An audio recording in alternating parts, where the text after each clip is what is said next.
Well, you are right on time for the Senate proceedings afternoon sitting on this 17th day of April, the year 2024. This is a live broadcast streaming from the Parliament buildings and is brought to you by the Parliamentary Broadcasting Unit in partnership with the Kenya Broadcasting Corporation. The members of the Senate this afternoon will be considering a number of bills that are at the second reading stage and will be going into division. These bills include the T Amendment Bill originating from the Senate, the Conflict of Interest Bill originating from the National Assembly, as well as the National Rating Bill originating from the National Assembly. These bills are at their second reading stage. A debate on them already took place extensively on the floor of the Senate chambers, and this afternoon members will be going into division on these three bills. We will be taking a look at them in a few.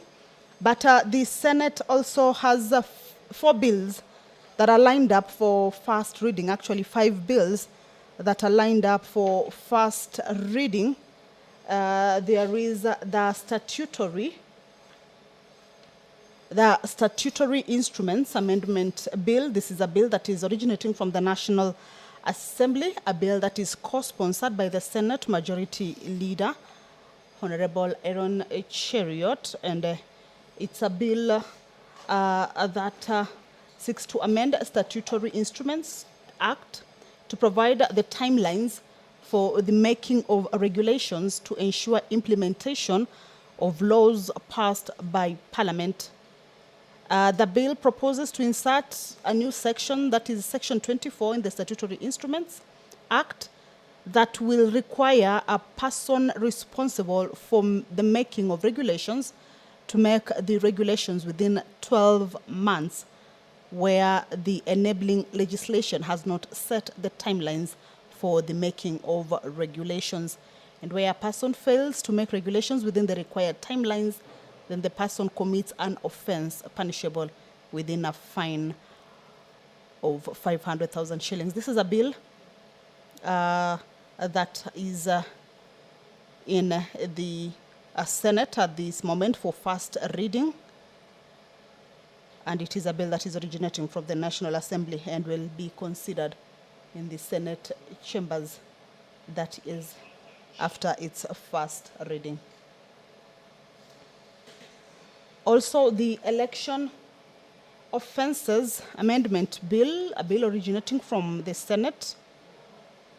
This is a bill sponsored by the Senate Majority Leader, Honorable Aaron Cheriot, as well as the Senate Minority Leader, Honorable Stewart Mazayo, and the Election Offences Bill number 9 of 2024, seeks to amend Section 6 of the Election Offences Act 2016. Basically, it seeks to provide that it shall be an offense for members and staff of the Independent Electoral and Boundaries Commission, this is the IEBC, to conduct or hold an election in ungazetted polling station. Further, it creates offenses for members and staff of the Commission who unreasonably delay in declaring election results or knowingly alter declared election results. This is a bill that is coming up for first reading at the Senate chambers this afternoon. Maybe a look at a third of the 5 bills that are set for first reading. There is the Elections Amendment Bill. Also, this is a bill that is co-sponsored by the Senate Majority Leader and the Senate Minority Leader. And the bill proposes amendments to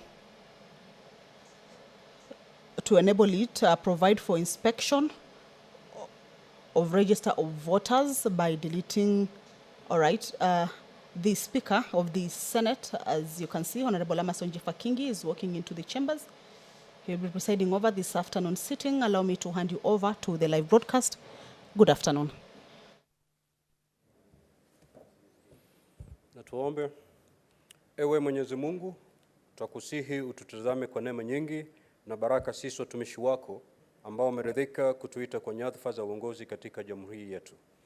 Twakuomba utuajalie tuyatende na kufikiria mambo yote yatakayofikishwa mbele yetu kwa njia ya haki na uaminifu, ili kustawisha amani, ufanisi na heri ya nchi yetu na wale ambao haja zao umezikabidhi mikononi mwetu.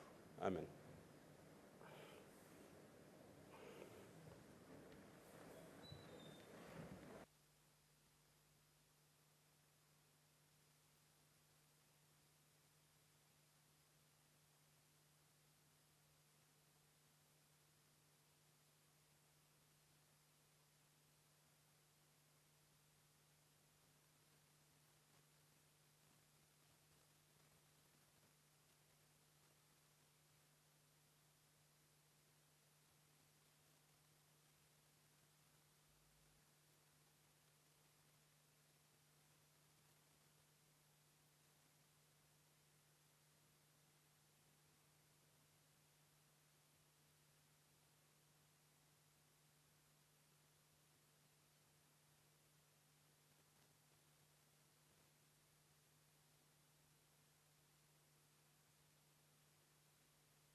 Clerk, do we have quorum?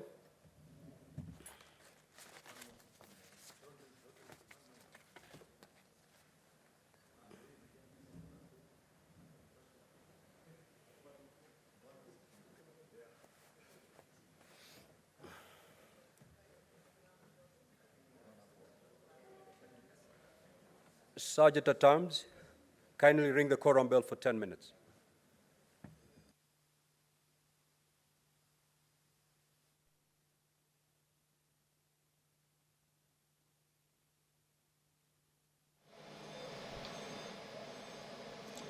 Well, the quorum bell is currently underway. If you are just joining us, is that this is a live proceeding of the Senate proceeding afternoon sitting on this 17th day of April, the year 2024. And the chair has already been taken by the Speaker. According to the House Standing Order, is that the commencement of the House business, the members inside the chambers shall be a minimum of 15 members.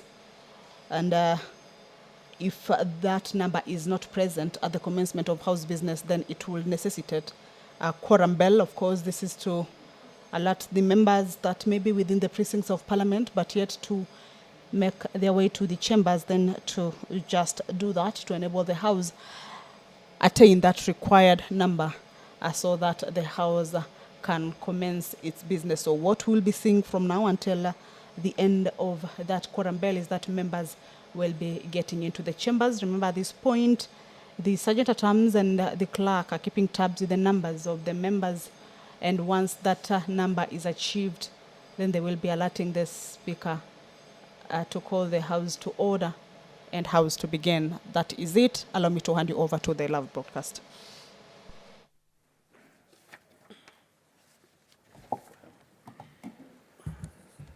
Order number 1, administration of oath.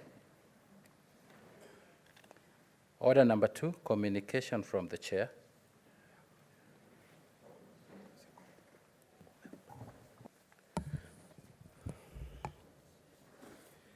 Now, honorable senators, I would like to acknowledge the presence in the Speaker's gallery this afternoon of a visiting delegation from the Parliament of Zambia, comprising members of the Committee on Health, Community Development and Social Services, and its Secretariat. The delegation is undertaking a benchmarking visit in the Senate. Honorable senators, I request each member of the delegation to stand when called out so that you may be acknowledged in the Senate tradition. The Honorable Dr. Christopher Kalila, leader of delegation. The Honorable Marjorie Nakaponda, the Honorable Masautso Tembo, the Honorable Monty Chenkuli, the Honorable Alex Katawe, the Honorable Levan Chibombwe, the Honorable Paul Chala, the Honorable Joseph S. Munsanje, the Honorable Hudson Mabeta, the Honorable Miles Sampa, and lastly, Ms. Betty Zulu. Honorable Senators, in our usual tradition of receiving and welcoming visitors to Parliament, I extend a warm welcome to the delegation, and on behalf of the Senate and my own behalf, wish them a fruitful visit. Also, I would like to acknowledge the presence in the Speaker's Gallery this afternoon of a delegation from the County Assembly of Kisumu, comprising members of the House Business Committee and its Secretariat. The delegation is undertaking a benchmarking visit in the Senate. I request each member of the delegation to stand when called out so that they may be acknowledged in the Senate tradition. The Honorable Elisha Jack Oraro, Speaker of the County Assembly and also the Chairperson.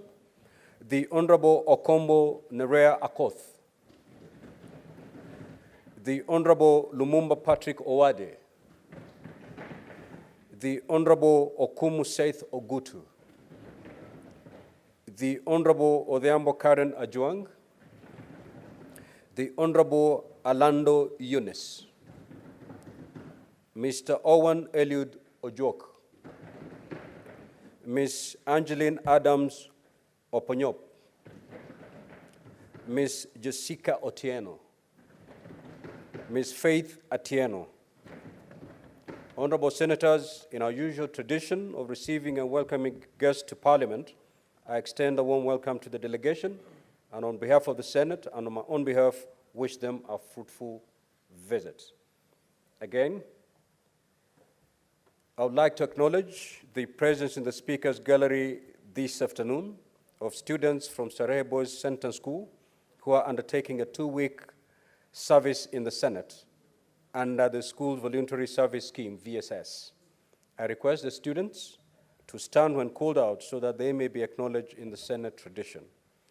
Kisito Mulema, Simeoni Sinkit, Anderson Murithi, Emmanuel Baraka, Davin Ngugi, Benjamin Wafula, Zephania Enyaman, Ezekiel Idambira. In our usual tradition, honorable senators, of receiving a welcome guest to Parliament, I extend a warm welcome to them on behalf of the Senate and my own behalf, wish them a fruitful visit. I will request the Majority Leader to extend a word of welcome to the delegation from the Parliament of Zambia. Thereafter, I believe we have an old boy here from Honorable Manzo. Will extend words of welcome to the delegation from the Starehe Boys Center and the Senator for Kisumu. The Senator for Kisumu will also extend a word of welcome to welcome the delegation from Kisumu. The three of you, each under 1 minute. Let's proceed, Majority Leader.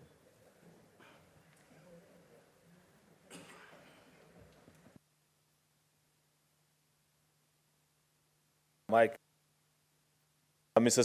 Speaker, I join you on behalf of our colleagues here in the Senate to welcome the visiting delegation from the Parliament of Zambia. Our colleague members of Parliament, as you have noted, are here on an interactive and a study tour. And I believe, Mr. Speaker, that they will drink to their fill as they interact with colleague senators, either in committees and our orderlies here in Parliament. Mr. Speaker, Zambia and Kenya enjoy very strong relationships that can only get better over time, Mr. Speaker. And there are many things that we continue to learn from the beautiful Southern African nation of Zambia as a country, Mr. Speaker. And you know there have been conversations on many things that we need to collaborate with them, the things that they excel in. Therefore, what they are doing is nothing unique, Mr. Speaker. We too learn from them on many occasions, and that is the essence of humanity, to get the best out of your colleagues. Mr. Speaker, it will benefit them to know that a few months ago, in my own home county of Kericho, we had visitors from Zambia, I think a town called Kawambwa, who came to study the best practice in tea farming in our home of Kericho, Mr. Speaker, that they want to, an area that they want to excel in, Mr. Speaker. So that tells you that they are better, that our relationship is actually getting better and excelling. Therefore, I wish them well in the duration of their stay. May they enjoy their time here in Parliament and in Nairobi and Kenya generally. Mr. Speaker, finally, let me equally welcome, much as you bade me, the team from Starehe and Kisumu, my good neighbors from Kisumu County. Mr. Speaker, you know, while you're making the communication, I had imagined that if I get a chance to welcome the students, I'll tell them to behave like the Starehens in this house. And the only one who behaves very well is none other than the clerk of this house, Jeremiah Nyegenya. I'm not very sure about Daniel Manzo. But given that he's in the house today, Mr. Speaker, I thank you.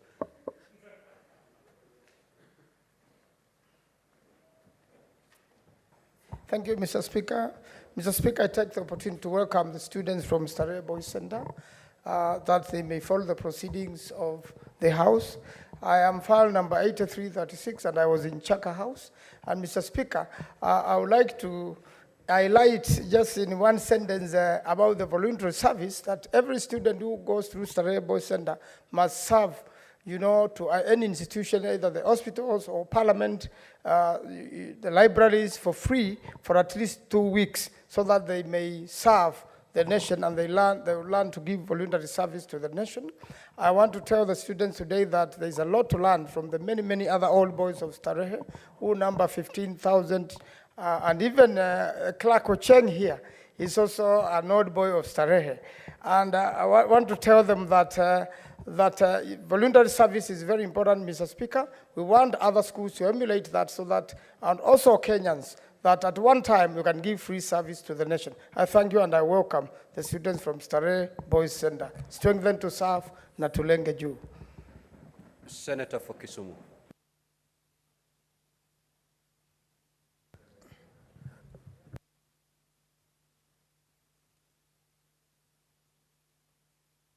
Thank you, Mr. Speaker, for the opportunity to welcome the members of the County Assembly from Kisumu County Assembly to Senate.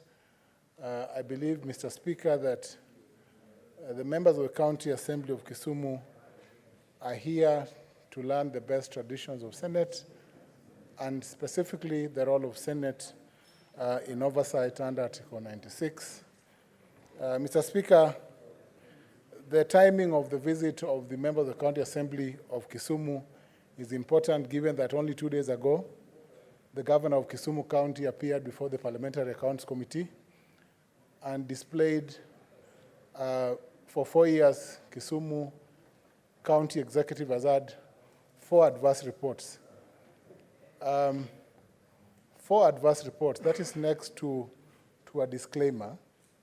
I believe that the MCAs, and I think that the County Assembly has done fairly well, they have had qualified reports for the last 4 years.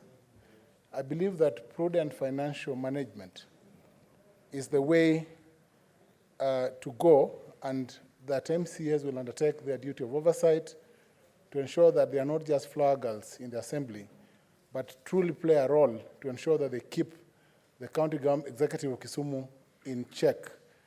Because at the end of this service, Mr. Speaker, sir, it is only what you'd have done for your people that you can count. I say this, Mr. Speaker, sir, because one of the learning things that I hope they'll carry away from Senate is that we need to, Parliament or Senate works through committees. And through committees, you only work when you're in committees that you can manage. I know that in the County Assembly of Kisumu, We have members who serve in up to 9 or 10 committees, and that is not workable.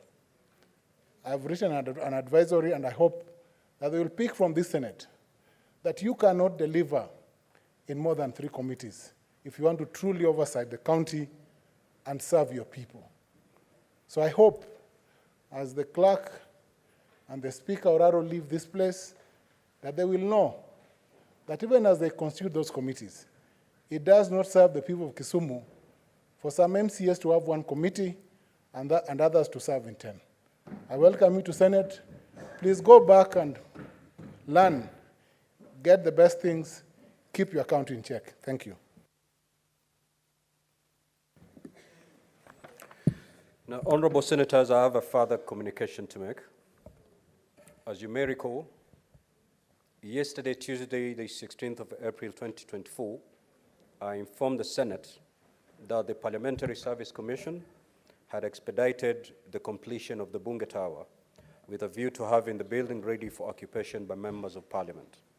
I'm pleased to inform honorable senators that significant progress in the completion of the tower has been made and that the offices are ready for occupation.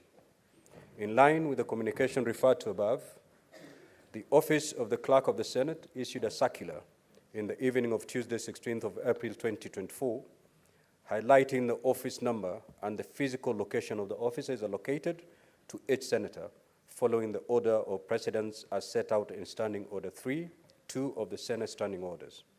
Any senator who is ready to move into their office is required to liaise with the Office of the Sergeant-at-Arms for the necessary logistics for relocation. Now, honorable senators, the journey of facilitating members of Parliament with adequate facilities has been a long one. Honorable senators will recall that the plenary meetings and the premises of the precursor to the legislature, as we know it today, the Legislative Council, were held in prefabricated structures at what is now the Kenya Railways buildings, more than a century ago. For many years, members of Parliament did not have offices from which to undertake their parliamentary work. During the term of the 11th Parliament, that is 2013 to 2017, the initial plenary sittings, committee meetings, and office spaces for the Senate in 2013 and in 2014 were held on a leased premises at the Kenyatta International Convention Center, KICC. Members of Parliament who are unlikely to get office space within Parliament buildings or at KICC were facilitated by the Parliamentary Service Commission to rent office space outside the precinct of Parliament. This meant that a significant number of members had offices in different locations within the city, thereby making it difficult for members to effectively attend plenary sittings and committee meetings. Honorable senators, appreciating the journey leading to the completion of the Bunge Tower, His Excellency Dr. William Samoei Ruto, CGH, President of the Republic of Kenya and Commander-in-Chief of the Kenya Defense Forces, has acceded to the request of the Parliamentary Service Commission to officially open the tower on Friday, 19th April 2024. The opening of this building will mark a monumental leap in the history of Parliament by ensuring that members of Parliament are provided with the necessary facilities to effectively discharge their constitutional rules of legislation, representation, and oversight. Therefore, on behalf of the Parliamentary Service Commission, and on my own behalf, I take this opportunity to invite all honorable senators to the official opening of the Bunge Tower by His Excellency the President on Friday, 19th April 2024, at the forecourt of the Tower. The program of events will commence at 9 a.m. Honorable senators are requested to be seated by 8:30 a.m. I thank you, honorable senators. Next order. Order number 3, messages. Take your seats, honorable senators. I have a message to pass. I wish to report to the Senate that pursuant to Standing Order 46(3) and 4, I received the following message from the Speaker of the National Assembly regarding the passage by the National Assembly of the Land Amendment Bill, National Assembly Bills number 40 of 2022. The message, dated Friday the 12th of April 2024, was received on Monday 15th of April 2024 in the office of the Clerk of the Senate. Pursuant to the said standing order, I now report the message. Pursuant to the provisions of Standing Order 41.1 and 142 of the National Assembly Standing Orders, I hereby convey the following message from the National Assembly. Whereas the Land Amendment Bill, National Assembly Bill number 40 of 2022, was published via Kenya Gazette Supplement number 165 on the 20th of October 2022 as a bill seeking to amend the Land Act number 6 of 2012 to provide that where public land has been allocated to a public body or public institution by the National Land Commission for a public purpose, the Registrar of Lands under the Land Registration Act 2012 shall issue a certificate of title in the name of the public body, public institution, the relevant ministry or county government, as the case may be so, as to secure the public land interest. And whereas on the 20th of March 2024, the National Assembly considered the said bill and passed it without amendments and in the form attached hereto. Now, therefore, in accordance with the provisions of Article 110(4) of the Constitution and Standing Order 41.1 and 142 of the National Assembly Standing Orders, I hereby refer the bill to the Senate for consideration. Now, honorable senators, pursuant to Standing Order number 163, which requires that a bill which originates in the National Assembly be proceeded with the Senate in the manner as a bill introduced in the Senate by way of first reading, in accordance with Standing Order 144, I direct that the Land Amendment Bill, National Assembly Bills number 40 of 2022, be read a first time tomorrow, Thursday, the 18th of April, 2024. I thank you. Next order. Order number 4, petitions. Senator Wambua, you will exchange greetings at some later time. Kindly take your seat.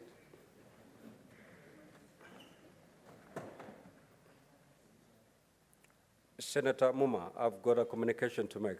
Kindly take your seat.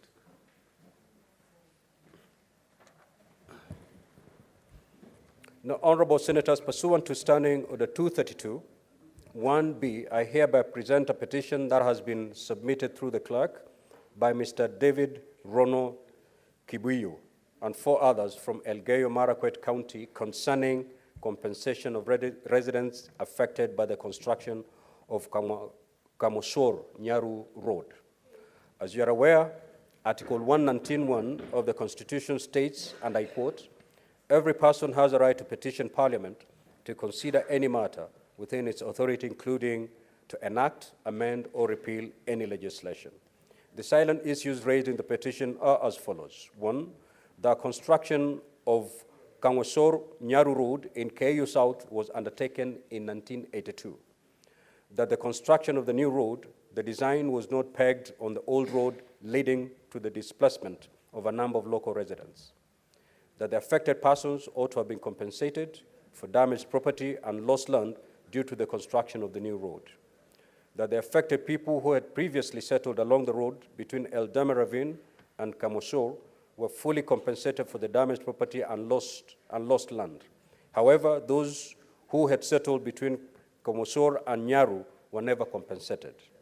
That the petitioners have made efforts to have the matter addressed by the relevant bodies, including the Ministry of Roads and Transport, the District Commissioner, Keio District, Kenya National Highways Authority, Ministry of Lands, Public Works, Housing and Urban Development, National Lands Commission, and the Commission on Administrative Justice, all of which have been unsuccessful.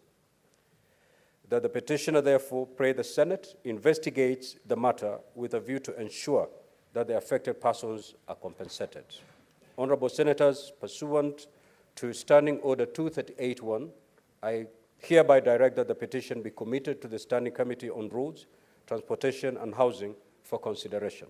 And in terms of Standing Order 238(2), the committee is required, in not more than 60 calendar days from the time of reading this prayer, to respond to the petitioner by way of a report addressed to the petitioners and laid on the table of the Senate. Thank you.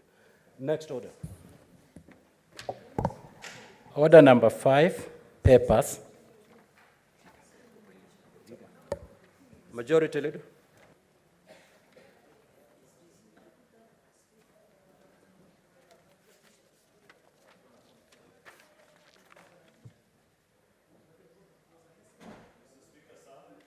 I beg to lay the following papers on the table of the Senate today, Wednesday, the 17th of April, 2024. The Fisheries Management Development and 1. Beach Management Unit Regulations, Legal Notice number 49 of 2024. Inland Fisheries Regulations, Legal Notice number 50 of 2024. Recreational Fisheries Regulations, Legal Notice number 51 of 2024. General Regulations, Legal Notice number 54 of 2024. Safety and Quality Regulations, Legal Notice number 55 of 2024. Aquaculture Regulations, Legal Notice number 56 of 2024. Reports of the Auditor General on the financial statements of the following. Marsabit Water and Sewerage Company Limited for the year ended 30th June 2019 and Marsabit Water and Sewage Company Limited for the year ended 30th June 2020. Reports of the Auditor General on the financial statements of the following for the year ended 30th June 2021. Marsabit Water and Sewage Company Limited. 2. Marsabit County Enterprise Fund. Reports of the Auditor General on the financial statements of the following for the year ended 30th June 2022. Marsabit County Enterprise Fund, Marsabit Water and Sewerage Company Limited.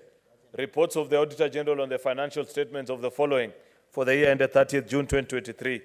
County Executive of Marsabit, County Assembly of Marsabit, Marsabit County Assembly Car Loan and Mortgage Fund, Marsabit County Emergency Fund, County Revenue Fund, County Government of Marsabit, Receiver of Revenue, County Government of Marsabit, Marsabit Water and Sewerage Company Limited, Marsabit County Education Fund, County Government of Marsabit Car Loan and Scheme Fund, Marsabit County Enterprise Fund, Marsabit County Assembly Staff Car Loan and Mortgage Scheme Fund, Londiani Sub-County Level 4 Hospital, Vihiga County Executive Car Loan and Mortgage Scheme Fund, Vihiga Municipal Board, Homa Bay County Assembly Car and Mortgage Loan Fund, the Embu County Emergency Fund, Ngandori Ngina Water Consumers Association, Nithi Water and Sanitation Company Limited, County Assembly of Kakamega, Siaya County Alcoholics and Drink Control Fund,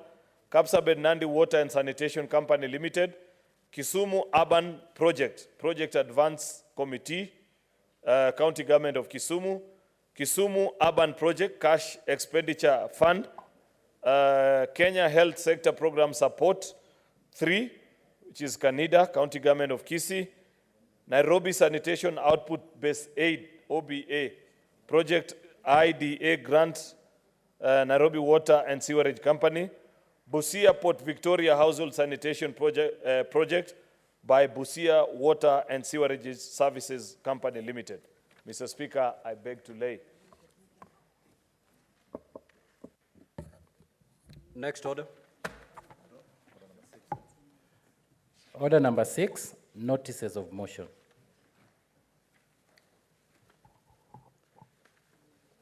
Order number 7, questions and statements.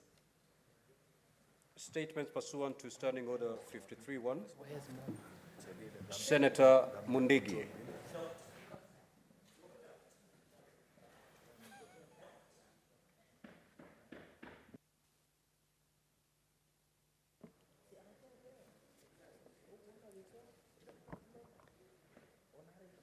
Mr. Speaker, sir, request for statement on the ongoing strike by medical personnel in the country.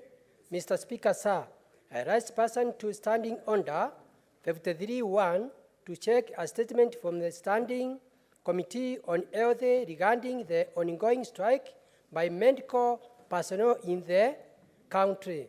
In the statement, the committee should, 1, provide data on human life losses and estimated economic loss incurred due to the ongoing strike by doctors and other medical staff that has paralyzed access to health care in the public hospital. 2, outline the plans in place by the Ministry of Health to ensure that emergency life-saving medical services are not delayed to Kenyans during the strike. Explain the step the Ministry is taking to ensure that dialogue between the various stakeholders is successful to alleviate suffering and ensure access to medical care across the country. And 4, recommend legislative interventions to address the gaps observed and avert the withdrawal of critical health service. Can I read the second one? Yes, Honorable Senator, you may proceed. Okay. Thank you, Mr. Speaker, sir. Request for statement on health, on the welfare of teachers employed by the Teachers Service Commission, TSC, on fixed-term contract. Mr. Speaker, sir, I rise person to standing under 53(1) to check a statement from the Standing Committee on Education regarding the welfare of teachers employed by the Teachers Service Commission, TSC, on fixed-term contract. In the statement, the committee should 1, state the number of teachers, past and present, employed by Teachers Service Commissions, TSC, and have worked on fixed-term contract for more than 10 years, providing details on their entitlement to payment of gratuity or NHS retirement benefit.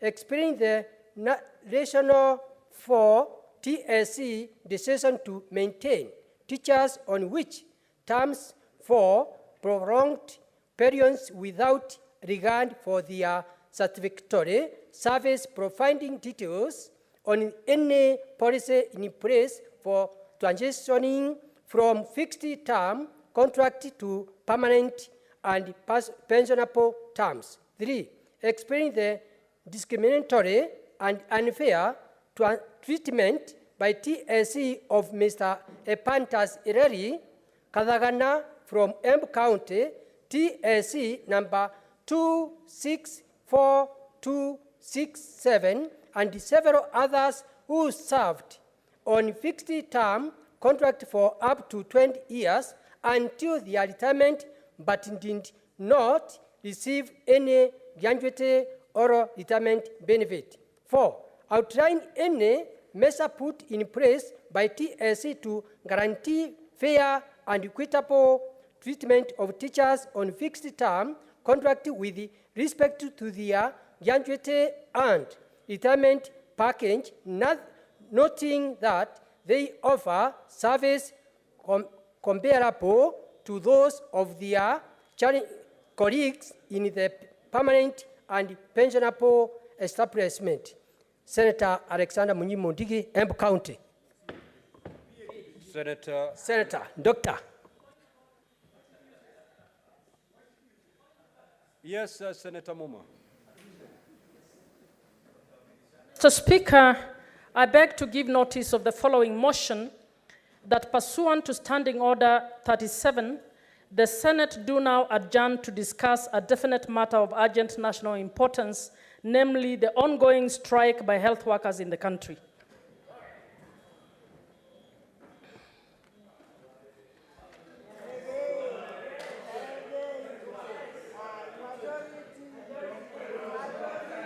Order.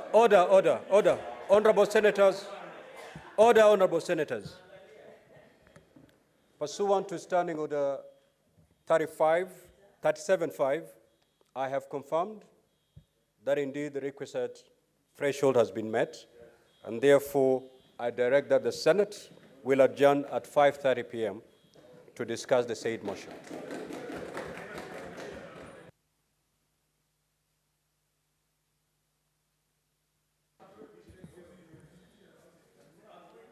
Senator Ledama, that statement is dropped. Senator Mohamed Chute.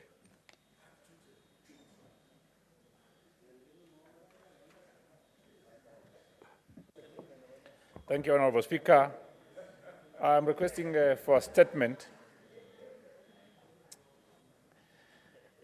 Honorable Speaker, I am requesting for a statement on the dumping of nuclear waste in the northeastern and upper eastern region of Kenya by multinational oil exploration companies in the 1980s.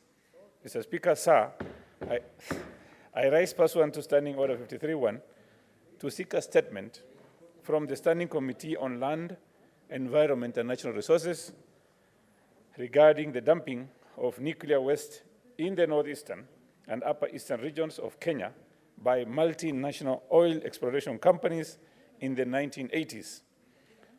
In the statement, the committee should, 1, initiate an inquiry into and table a report on circulating reports of dumping of nuclear waste in the northeastern and upper eastern regions of Kenya by multinational oil companies in the 1980s, which contaminated underground water reservoirs, leading to a surge in cancer cases in Marsabit, Samburu, and the neighboring counties.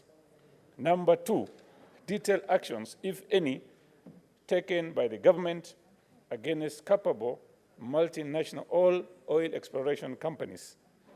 Number 3, clarify whether the government plans to provide support, financial or otherwise, to the victims of cancer and related illnesses in the affected regions. And finally, Mr. Speaker, number 4, outline any initiatives undertaken by the government to address the rising cancer cases in the regions and remediate the environment by eliminating toxic waste. Thank you very much, Honorable Speaker. Senator Beth Siengo.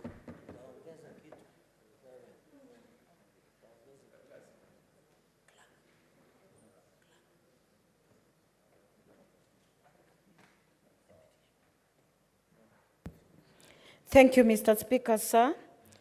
A request for a statement on the status of construction of the NCU River Bridge.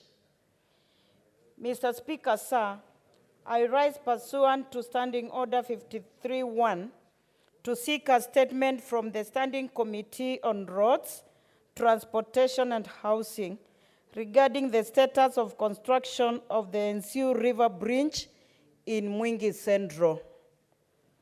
In the statement, the committee should, 1, provide an explanation for the continued delays in the construction of NCU River Bridge, despite previous government pledges to prioritize this project following the tragic events of 2021, where a school bus was swept away while crossing the swollen NCU River.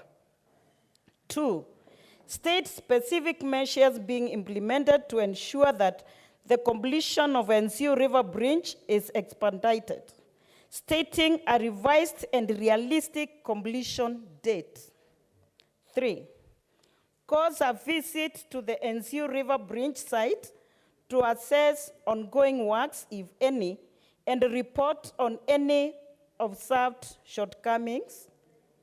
And number 4, the last, state the amount of funding allocated to this project from financial year 2021-2022 to date, disclosing improvements, if any, meant in the emergency response capacities of Kitui County following recent tragedies at NCU River. Senator Beth Siengo, MP, nominated by ODM. Thank you.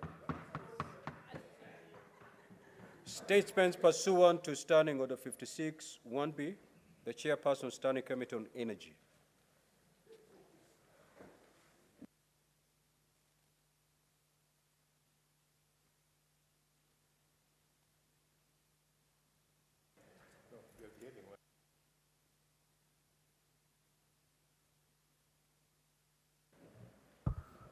Thank you very much, Mr. Speaker. Sir, I guess the technology at times becomes a challenge.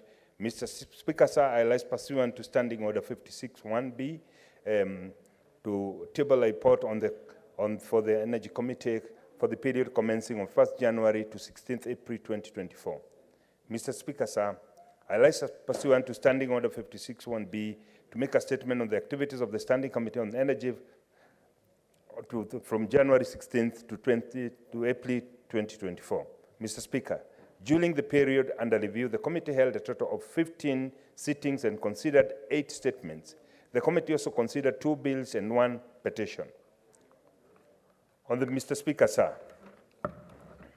the Energy Amendment Bill of 2023, Senate Bill 42 of 2023, the status of the bill is before the committee, was published on 1st September 2023 and introduced in the Senate by way of first reading on Tuesday, 17th October 2023, and thereafter stood committed to the Senate Steering Committee on Energy for the consideration and facilitation of public participation.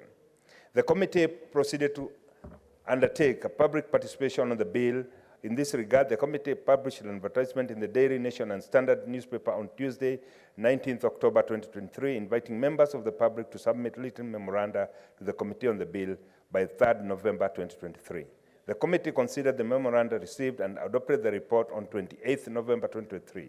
The bill is currently waiting the second reading.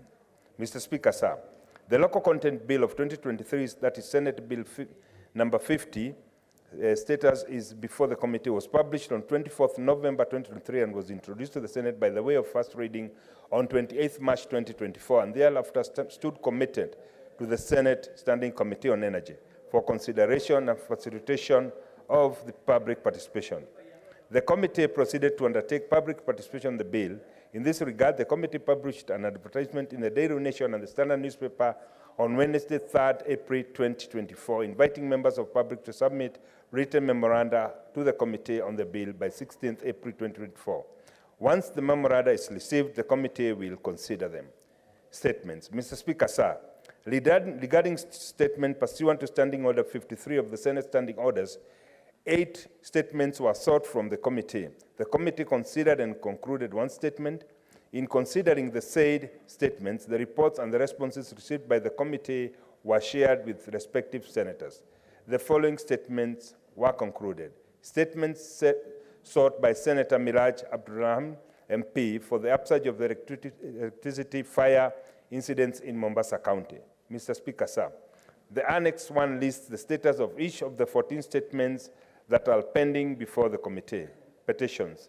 Mr. Speaker, sir, on Wednesday, the 16th November 2023, a petition by the residents of Uyombo Village in Kilifi County concerning the protection of the light of life, health, and a clean environment and the other constitutionally protected rights and fundamental freedoms were presented to the Senate pursuant to Standing Order 236 and referred to the Senate Standing Committee on Energy pursuant to Standing Order 238(1). Their prayers included ordering all responsible state agencies to remove Uyombo from the list of possible sites for nuclear reactor. The committee has scheduled meetings with all the relevant stakeholders and petitioners. Mr. Speaker, sir, on Friday, 1st March 2024, the committee went to Uyombo Village in Kilifi County to meet the stakeholders to the petition. During the presentation, NUPEA notified the committee that on the 13th July 2023, a court case number listed Mkogoro and Zawadi versus Nuclear Power Energy Agency and 4 others was filed at the Environmental and Land Court in Marindi. The committee observed that pursuant to Standing Order 103 of the Senate, a matter is considered to be sub judice when it refers to an active criminal or civil proceedings, and the discussion of such a matter is likely to prejudice its fair determination. In line with the Standing Orders 103, the Senate Standing Committee orders, the committee resolved to adjourn the meeting, having declared the matter as sub judice. A report on the petition will be tabled on the 18th March 2024. Inquiry. Mr. Speaker, sir, the committee conducted an inquiry on the high cost of electricity in the country, adopted and tabled its report to the Senate on the 20th September 2023. The report of the committee was adopted by the Senate on Wednesday, 28th February 2024. Mr. Speaker, sir, The committee made several recommendations, including that within 14 days after the adoption of the report by the Senate, the Minister of Energy should disclose the full identities of the beneficial owners of the IPPs, including the companies listed as shareholders in foreign jurisdiction. That thermal power plants should convert to HFO and LNG in accordance with their respective PPAs within 18 to 36 months. That the Ministry of Energy should facilitate KETRACO to prioritize completion of the following lines. 1. The 132 kV Narok-Bomet line within 12 months, which will allow the switching off of the Muholoni gas turbine plant, whose cost of production is the highest in the country. Completion of the proposed 400/220 kV Mariakani substation within 3 months, which would allow for Suswa to Mariakani through Isinya to be energized and therefore allow more geothermal generated power to flow to Mombasa, and the completion of the Takwel-Otum-Kitare line within 3 months, which will stabilize power in the Western region. That the Ministry of Energy, in consultation with all thermal plants, should institute a mechanism to purchase HFO oil in bulk within 90 days of adoption of this report. That the Ministry of Energy, through KPLC and the independent power producers, renegotiate the current power purchase agreement with a win-win solution for both parties within 12 months of the adoption of this report. F, that the KPLC should purchase power based on merit order, giving preference to the cheaper power producers. Mr. Speaker, sir, if the above recommendations are implemented, the cost of electricity is expected to reduce significantly. Committee engagements. Mr. Speaker, sir, the committee has also been looking into the procurement process of prepaid meters by KPLC. Mr. Speaker, we engaged on the companies that have won tenders to supply meters to KPLC, and it was very evident that a majority of them are up to 70% foreign-owned. Of 4 companies we engaged, only 1 company was 100% Kenyan. This raises the question on the local content and skill transfer. The committee is of opinion that all the manufacturing of these meters should be done in Kenya. Mr. Speaker, sir, a lot has been said about the government-to-government oil deal, and the committee is looking into the matter and will inform the House on its finding. Mr. Speaker, sir, my committee is also alive to the recent development of alleged shillings 19 billion worth of diesel that was imported to the country illegally. My committee will report on its finding to the House as soon as the matter is concluded. In conclusion, Mr. Speaker, sir, as I conclude, the committee intends to carry out the following key activities during the next quarter. Follow up on the implementation of the recommendations made from this inquiry on the high cost of electricity. Follow up on the approval of the field development plan for the Turo by the Minister of Energy and Petroleum. Follow up with the Minister of Energy and Petroleum on the protection of critical energy infrastructures in the country. Conduct a campaign in the country on ways Kenyans can individually save on the cost of energies. Meet with the Minister of Energy and Petroleum regarding the procurement of energy equipment like transformers and meters, which are critical components in electricity connectivity. Continue to engage the Minister of Energy and Petroleum regarding the government-to-government agreement on the petroleum products importation. Meet with the Ministry of Energy and Petroleum regarding the status of Power and Lighting Company with reference to its financial status and the losses that it's making. KPLC has projected a loss of up to 5.5 billion Kenya shillings in these financial years. Mr. Speaker, sir, I table. The Chairperson, Standing Committee on Finance and Budget.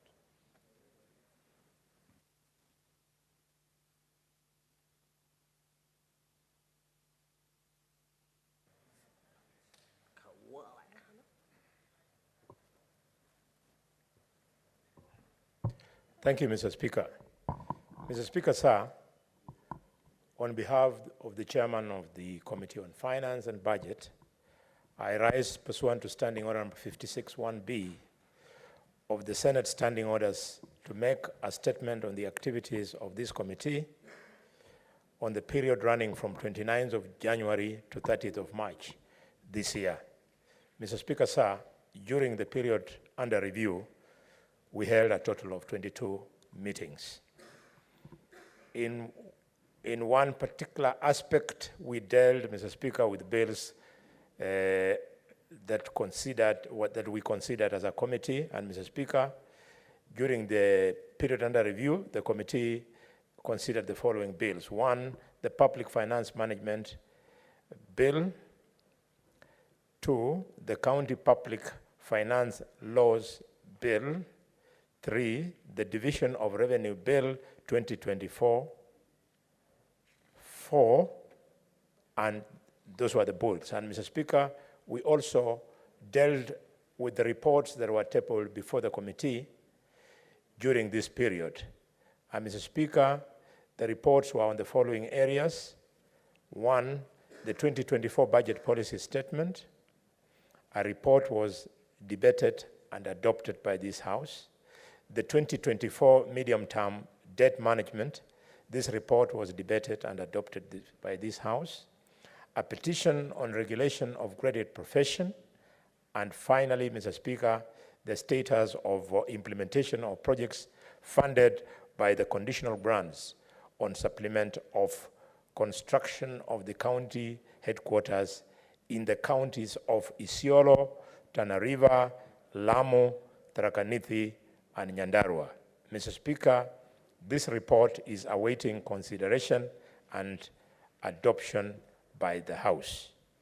The third category, Mr. Speaker, was on statements before the committee. During the period under review, the committee deliberated and concluded on the following 5 statements. 1, the status of pending bills in Kakamega County that had been brought before the House by the Senator of Kakamega, Dr. Boni Khadwale, CBS, MPH, CHB, and others. No, I wanted to differentiate the doctorate of Professor Mundiki and mine. Senator Boni. Thank you, Mr. Speaker. With your permission, Mr. Speaker, on the rental fees incurred by the county government of Kakamega, again by the Senator of Kakamega, revenue of generation and usage by the county government of Kakamega, again by the governor, the Senator of Kakamega, payments made to all garbage collectors and sewerage service providers by all counties for the financial year 2021-22 and 2022-23 and 2023-24, this as requested by Senator William Kisang, MP. And finally, customs regulations and taxation for travelers returning to Kenya via the Jomo Kenyatta International Airport. This was raised by the distinguished senator nominated Shakila Abdallah. Mr. Speaker, sir, I have annexed in Annexure 1 the status of each of the 28 statements that are pending before the committee. The fourth category, Mr. Speaker, was on petitions considered by our committee. And Mr. Speaker, the committee considered and adopted a report on the petition in regulation of credit profession. The petition had been submitted to the Senate by CIS Certified Public Accountant Mokaya Magembe Bernard and the Council of Institute of Credit Management of Kenya. A bill on the regulation of the credit profession sponsored by the committee will, Mr. Speaker, be introduced in the House in the next few days to address the concerns within this petition. The fifth category was legislative proposals considered by my committee. And Mr. Speaker, we carried out pre-publication scrutiny and examined the crypto assets legislative proposal by Senator Alan Chesang, the Senator of Kitale. The CBK provided views to the committee regarding the proposed legislation. The committee submitted its comments to the Speaker for the necessary action. The sixth consideration was the status of the implementation of the projects funded by the conditional grant on the supplement of construction of county headquarters. Following the request by the Council of Governors, the projects funded by the conditional grant on construction of county headquarters, they requested that they be transferred from the State Department of Public Works to the respective county governments. The committee held a multi-agency meeting with the National Treasury, State Department of Public Works, the Council of Governors, and respective county senators and Intergovernmental Relations Technical Committee. Mr. Speaker, the purpose of the meeting was to deliberate on a joint position and determine the best way forward on how to fast-track these stalled projects to ensure the intended purpose for which be accomplished. Mr. Speaker, the committee tabled the report to the Senate with the recommendations, among others, that the overall responsibility of project management, including supervision, monitoring, and payment of contractors of the project, should be handed over to the respective beneficiary county governments. This report, Mr. Speaker, is awaiting consideration of this House, debate, and adoption. The seventh activity is on the activities for the committee in the next quarter. Mr. Speaker, the committee is scheduled to consider the following business. 1, report of the Public Finance Management Bill, and 2, matrix of stakeholder submissions on the county public finance laws. 3, the Division of Revenue Bill 2024, the County Allocation of Revenue Bill 2024, the County Government's Additional Allocations Bill 2024, the Medium-Term Review Strategy, the Control of Budget, County Government's Budget Implementation Reports, and finally, the statements pending before the committee.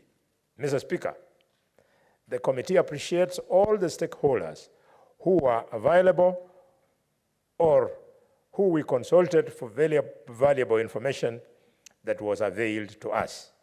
I also thank the members of the committee for dedication and commitment to ensure execution of the committee mandate.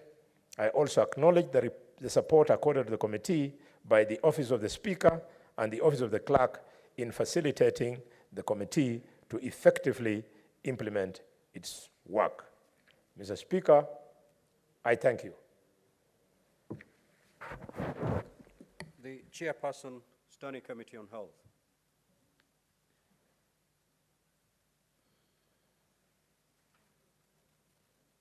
We do not have even a member from that committee to read the report and table. Okay, that is dropped. Senator Kavindu, there are 2 statements that we had not called, one for Senator Kavindu and the other by... Thank you, Mr. Speaker. I stand on the outstanding bills owed to faith-based health facilities by the National Health Insurance Fund. Mr. Speaker, sir, I arise pursuant to Standing Order 53-1 to seek a statement from the Standing Committee of Health regarding the outstanding bills owed to faith-based health facilities by the national government, by the National Health Insurance Fund. In the statement, the committee should, 1, provide the number of faith-based health facilities per county and total amount of money owed by the National Health Insurance Fund over the past 5 years, from 2019 to 2024, to the said health facilities. 2, explain the reasons for delayed payments to the health-based health facilities, despite the facilities having rendered service. And 3, provide a timeline for the payment of the outstanding debt to the affected faith-based facilities, providing the measures in place to ensure payment is completed before the transition of the NHIF to the new Social Health Insurance Fund. Senator Agnes Kavindo Mudhama, Machakos County. Thank you, Mr. Speaker. Senator Kathuri Murungi.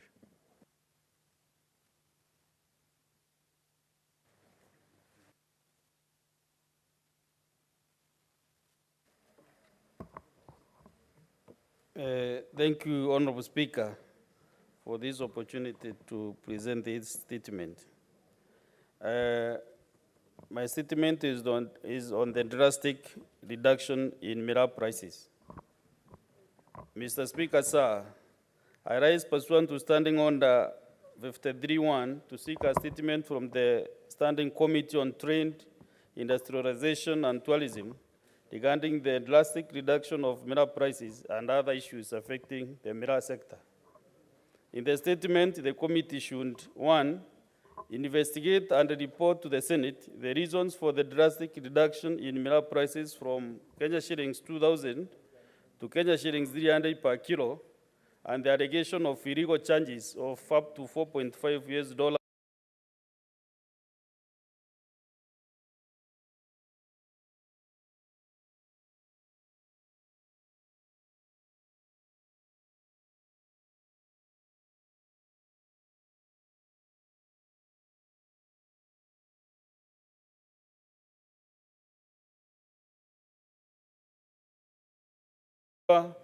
that the market is fully open for mineral exports from Kenya and that there is free entry into the export business of mineral into Somalia. Number 3, Honorable Speaker, explain why Kenya Airways and other airlines are not around to carry mineral to Somalia and other markets, whereas mineral is a legal scheduled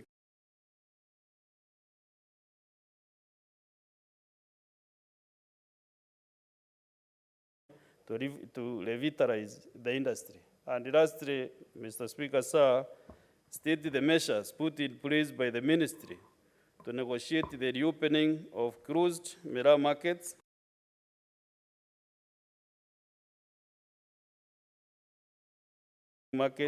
to mitigate loss of revenues for mineral farmers and revenue for the government. I thank you, Honorable Speaker. Next order, Clerk. Order What is number your 8. issue, Senator Fernande?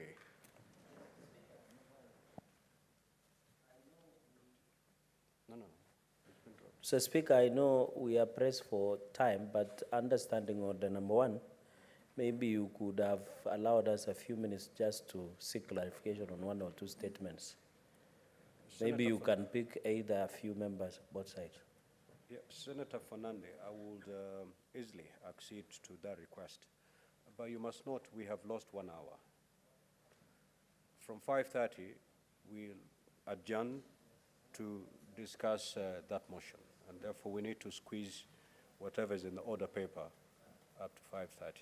So I'm sorry, I may not be able to allocate some minutes for purposes of intervention. Next order, Clerk. Order number 8, the Statutory Instruments Amendment Bill, National Assembly Bills number 5 of 2023, first reading. A bill for an act of parliament to amend the Statutory Instruments Act. Next order. Order number 9, the Election Offences Amendment Bill, Senate Bills number 9 of 2024, first reading. A bill for an act of parliament to amend the Election Offences Act. Next order. Order number 10, the Statutory Instruments Amendment Bill, Senate Bills number 10 of 2024, first reading. A bill for an act of parliament to amend the Statutory Instruments Act to provide for the timelines within which statutory instruments shall be made and for connected purposes. Next order. Order number 11, the Elections Amendment Bill, Senate Bills number 11 of 2024, first reading. A bill for an act of parliament to amend the Elections Act and for connected purposes. Next order. Order number 12, The Political Parties Amendment Bill, Senate Bills number 13 of 2024, first reading. A bill for an act of parliament to amend the Political Parties Act 2011 and for connected purposes. Now, honorable senators, at this juncture, allow me to invoke Standing Order 45-2 to rearrange the sequence of today's order paper. We will, from order number 12, proceed to order 19. So, clerk, please proceed to call that order. Order number 19, the Gambling Control Bill, National Assembly Bills number 70 of 2023, second reading. Majority Leader.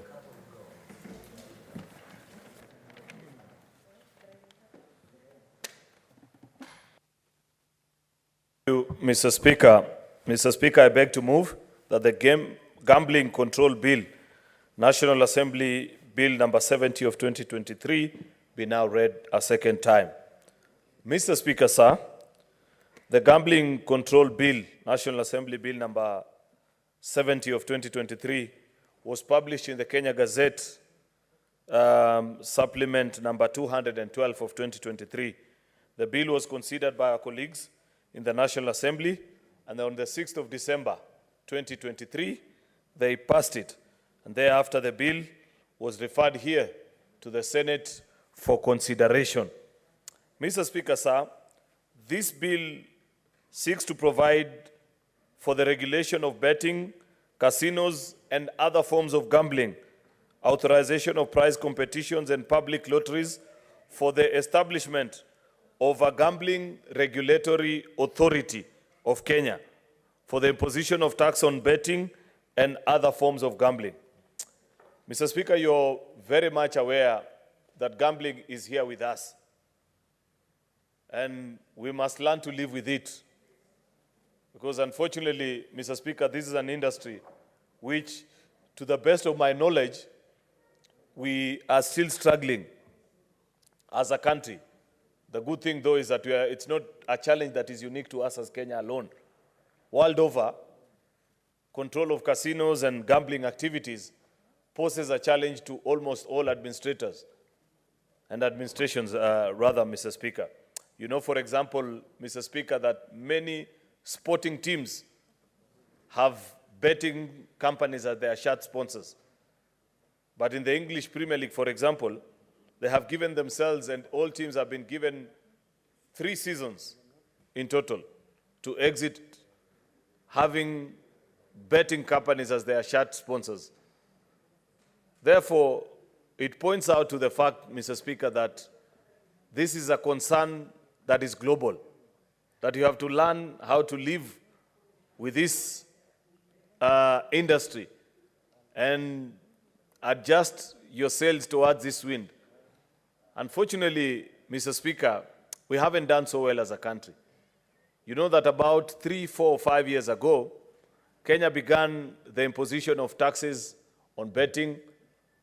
At that time, the thinking was we could use taxes in 2018 as a deterrence to keep young people from either betting or being addicted to it altogether. What a terrible mistake, Mr. Speaker. Because soon after, while we made it possible and made it difficult, because nowadays in Kenya, when you bet, I don't understand betting that much, Mr. Speaker, because I don't gamble, for example. I'm just a good sportsman who knows that winning and losing depends on how you're prepared for the day. And sometimes it falls into your favor, sometimes it's away. And on a day like today, Mr. Speaker, I wish the good old Arsenal can beat Bayern Munich. But if you speak to other people, they'll tell you that they have already placed a bet and they know what needs to happen. So, Mr. Speaker, if you're betting in Kenya, you as a bettor, the minute you place the bet, like Senator Sifuna is now telling me he has already placed a bet, he has already been deducted part of that money. And if you were to win, there'll also be a deduction, because it tells you that our thinking as a country is that we can use tax as a deterrent so that many young people don't engage themselves. Unfortunately, what have our young people done and the people that are engaged in betting? They have actually moved on from betting using platforms that are available here and able to be controlled here in Kenya. They are now betting online with companies whose jurisdiction remains unknown even globally. I know many young people, and while I say this, I say it as a very difficult time because I have a young man actually who's a good friend and a supporter who's lying in the morgue as we speak. He used to work at an M-Pesa shop, went to some betting site, I'm told it's called Aviator. You know, when I was told the story, Mr. Speaker, then I realized that I have grown old. I think because I sit amongst people who are older than me, I've always imagined that I'm still young. But the reality is dawning on me that there are many things that I don't know, things that could not be said of a few years back. So I hear there's a betting, either platform or whatever, and when they placed their bet there, they lost over 120,000. Money which would otherwise be referred to as a float of the shop they were running. And since they feared the owner of the shop, they decided to take their own life. The story is replicated across the country. Many, either offline or online betting sites that are available and are being now used by young people because with the absence of, you know, when you bet on, say, an M-Pesa or a locally regulated platform, the tax revenue people are able to keep track of what you're doing and therefore are able to recover this tax. But many of these young people, I have pointed out, Mr. Speaker, are now betting online and paying using either their cards or whatever other forms of payment, Madam Speaker, using channels that are unknown to the government, Mr. Speaker. And therefore, even our regulation of the same is limited. And this is, again, like I have pointed out, not a challenge unique to Kenya. These gaming sites are so advanced in their gaming machines such that even if you are to block their IP address, they have the ability to generate a new one within seconds. Countries that are far more advanced than us technologically, Mr. Speaker, have not been able to successfully regulate it. Therefore, this is an attempt to shift our thinking and know that because it is almost impossible to deter, because betting is a matter of personal choice. People decide to either bet or not to bet. And therefore, you must make ways of living and surviving with this phenomena that is here with us, Mr. Speaker, so that you're in a position and are able to either control, manage it, Mr. Speaker, or guide it in a way that provides a good platform for you as an administration or as a government, Mr. Speaker, to regulate this activity. Therefore, this bill is providing us with this framework, Mr. Speaker, because of the challenge that I have just explained. Issues of tax evasion, issues of underage gambling. You know, any person today with an access to the computer, Mr. Speaker, can actually participate in gambling activities. Because, like I have pointed out, some of these sites are actually online, and there is no regulation on age, who can access these sites and who cannot, Mr. Speaker. There is also, Mr. Speaker, despite the fact that there are very enhanced monitoring mechanisms for these gaming initiatives, it is crucial at this time to create a safe, fair, and socially responsible gaming environment. Basically an admission, like the rest of the world has had to do, that gambling is here to stay with us. And there are people who will gamble either way.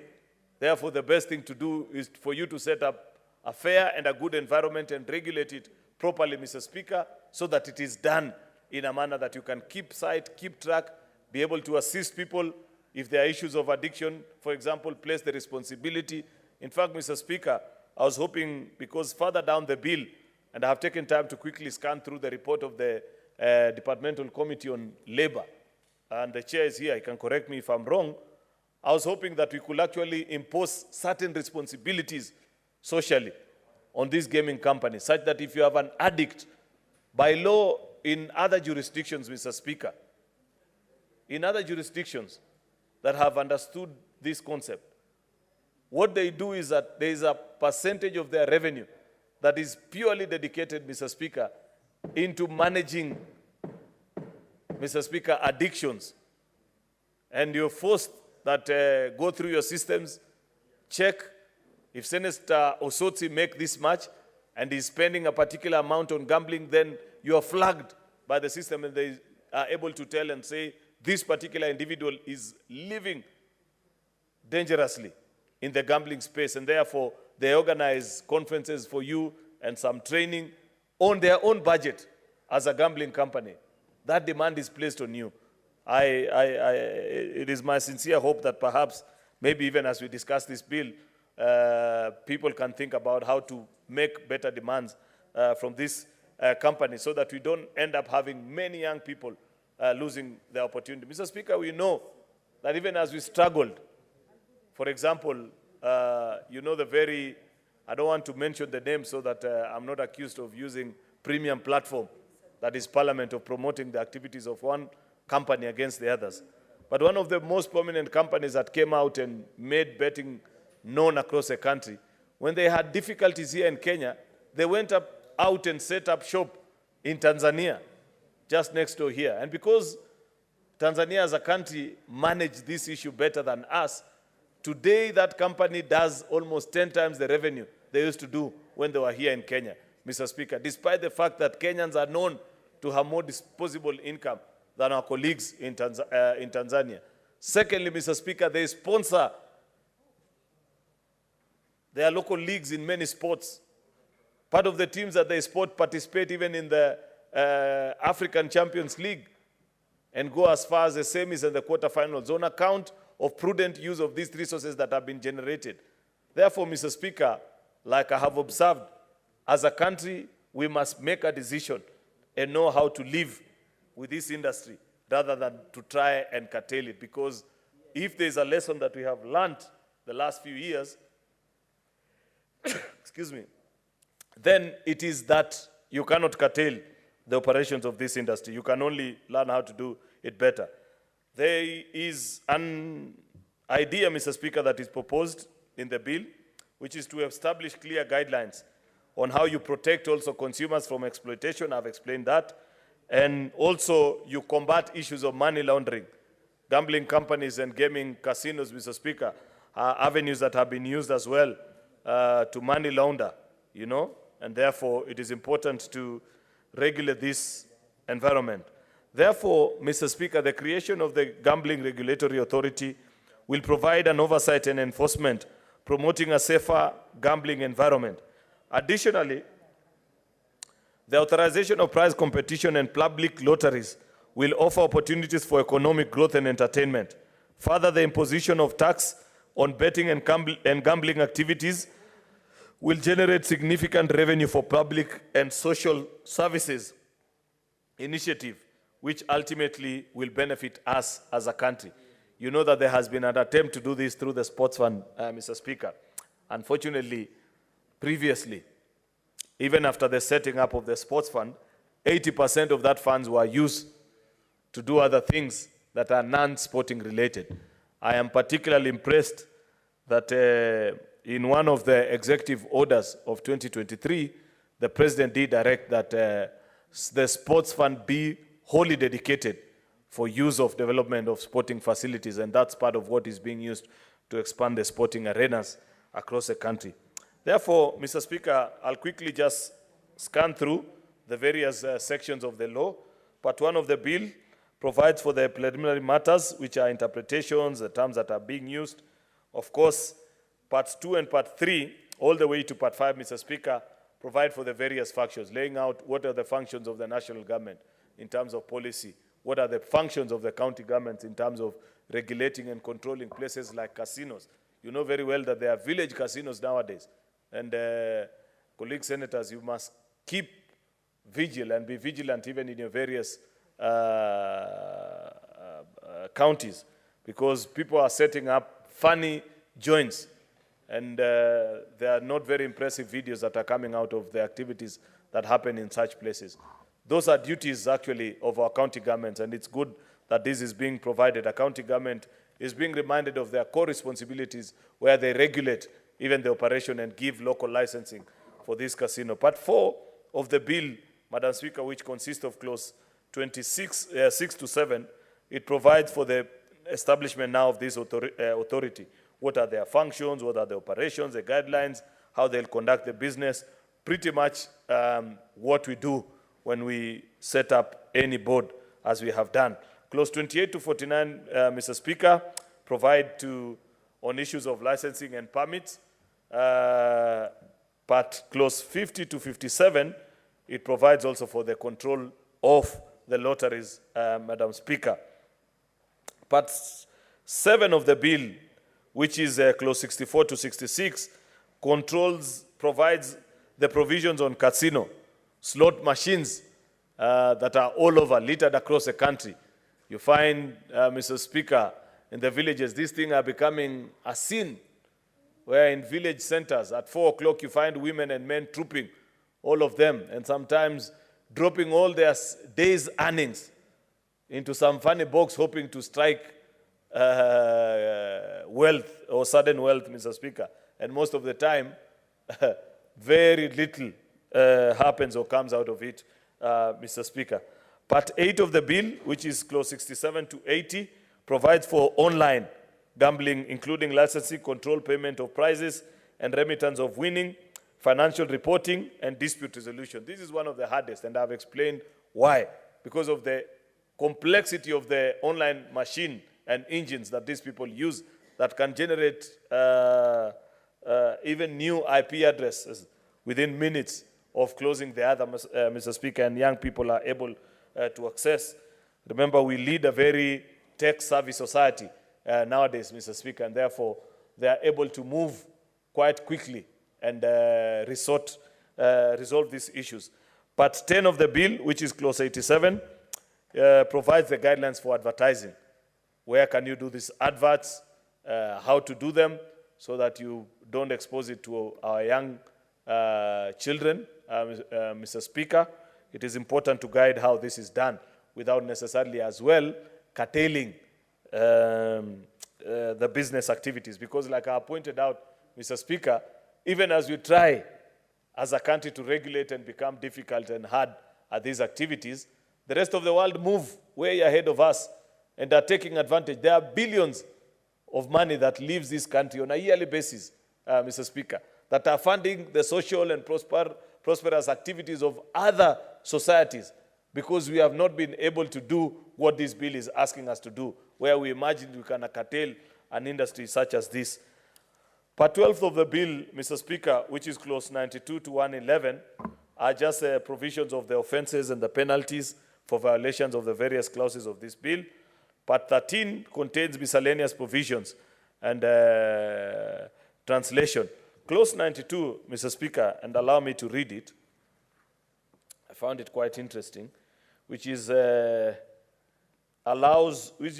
a person who, being the owner or occupier of a licensed gambling premise or electronic site, who allows such premise to be used for other unlicensed activities. What is the fine?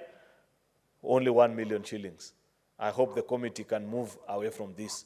I have said times without number that, unfortunately, at state law office, or sometimes even here in Parliament, people, I think, copy-paste certain sections of law and just paste it there without reflection. It is an abuse of our legislative mandate also as parliamentarians for you to come and pass a law. You know how much money we are talking about here. And you're saying that tomorrow, if I went and opened a casino on Gong Road, and I'm minting millions illegally, then the only fine that I can be charged by law is 1 million shillings. You know what I'll do?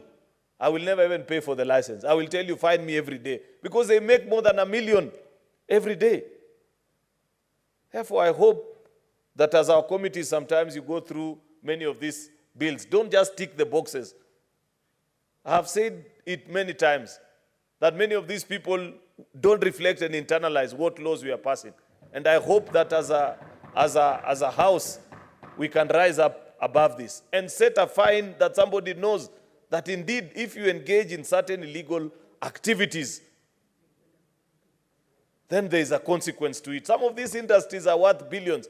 Therefore, when you tell a Russian mobster who has come and set up something here, Mr. Speaker, that the only match you can find them is $1 million shillings, then they are excited and they say, oh, well, that's only 365 million in a year, while they make far more than that.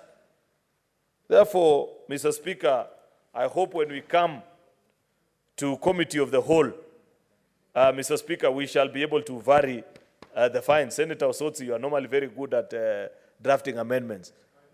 I hope you are taking notes and will be able to help us as a House to do this better.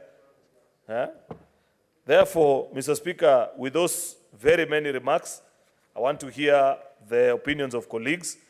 I also want to point out another area that I have noted as having challenge with the drafting, is where boards are being set up and there is only one slot for a representative of COG, all the 47 counties. And committees of the House bring their report and they are okay with it. I am not okay with that. It's not about saying, I don't serve in committees. It is you members that serve in committees. I want reports of committees already amending those provisions. And I will support you. Because it's unfair that you have the PS for Treasury, you have the PS I don't know for what, you have the representative of AG, all people who are thinking in a particular way, facing off against one individual to represent the interest of counties. It's not fair. We are failing in our duty as a Senate. And I expect that when, as a committee, you have a responsibility to go through a legislation such as this, you don't return to the House a report okaying such provisions. Reduce.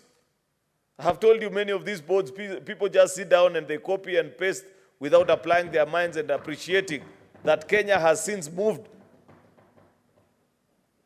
Devolved system of government is here with us to stay. And therefore, I hope that when we are considering such legislations, Mr. Speaker, I will see at least near equal, if not equal, number of representatives between the national and the county governments, especially if it is a body that will oversee operations of activities that touch on the functions of both counties and national government.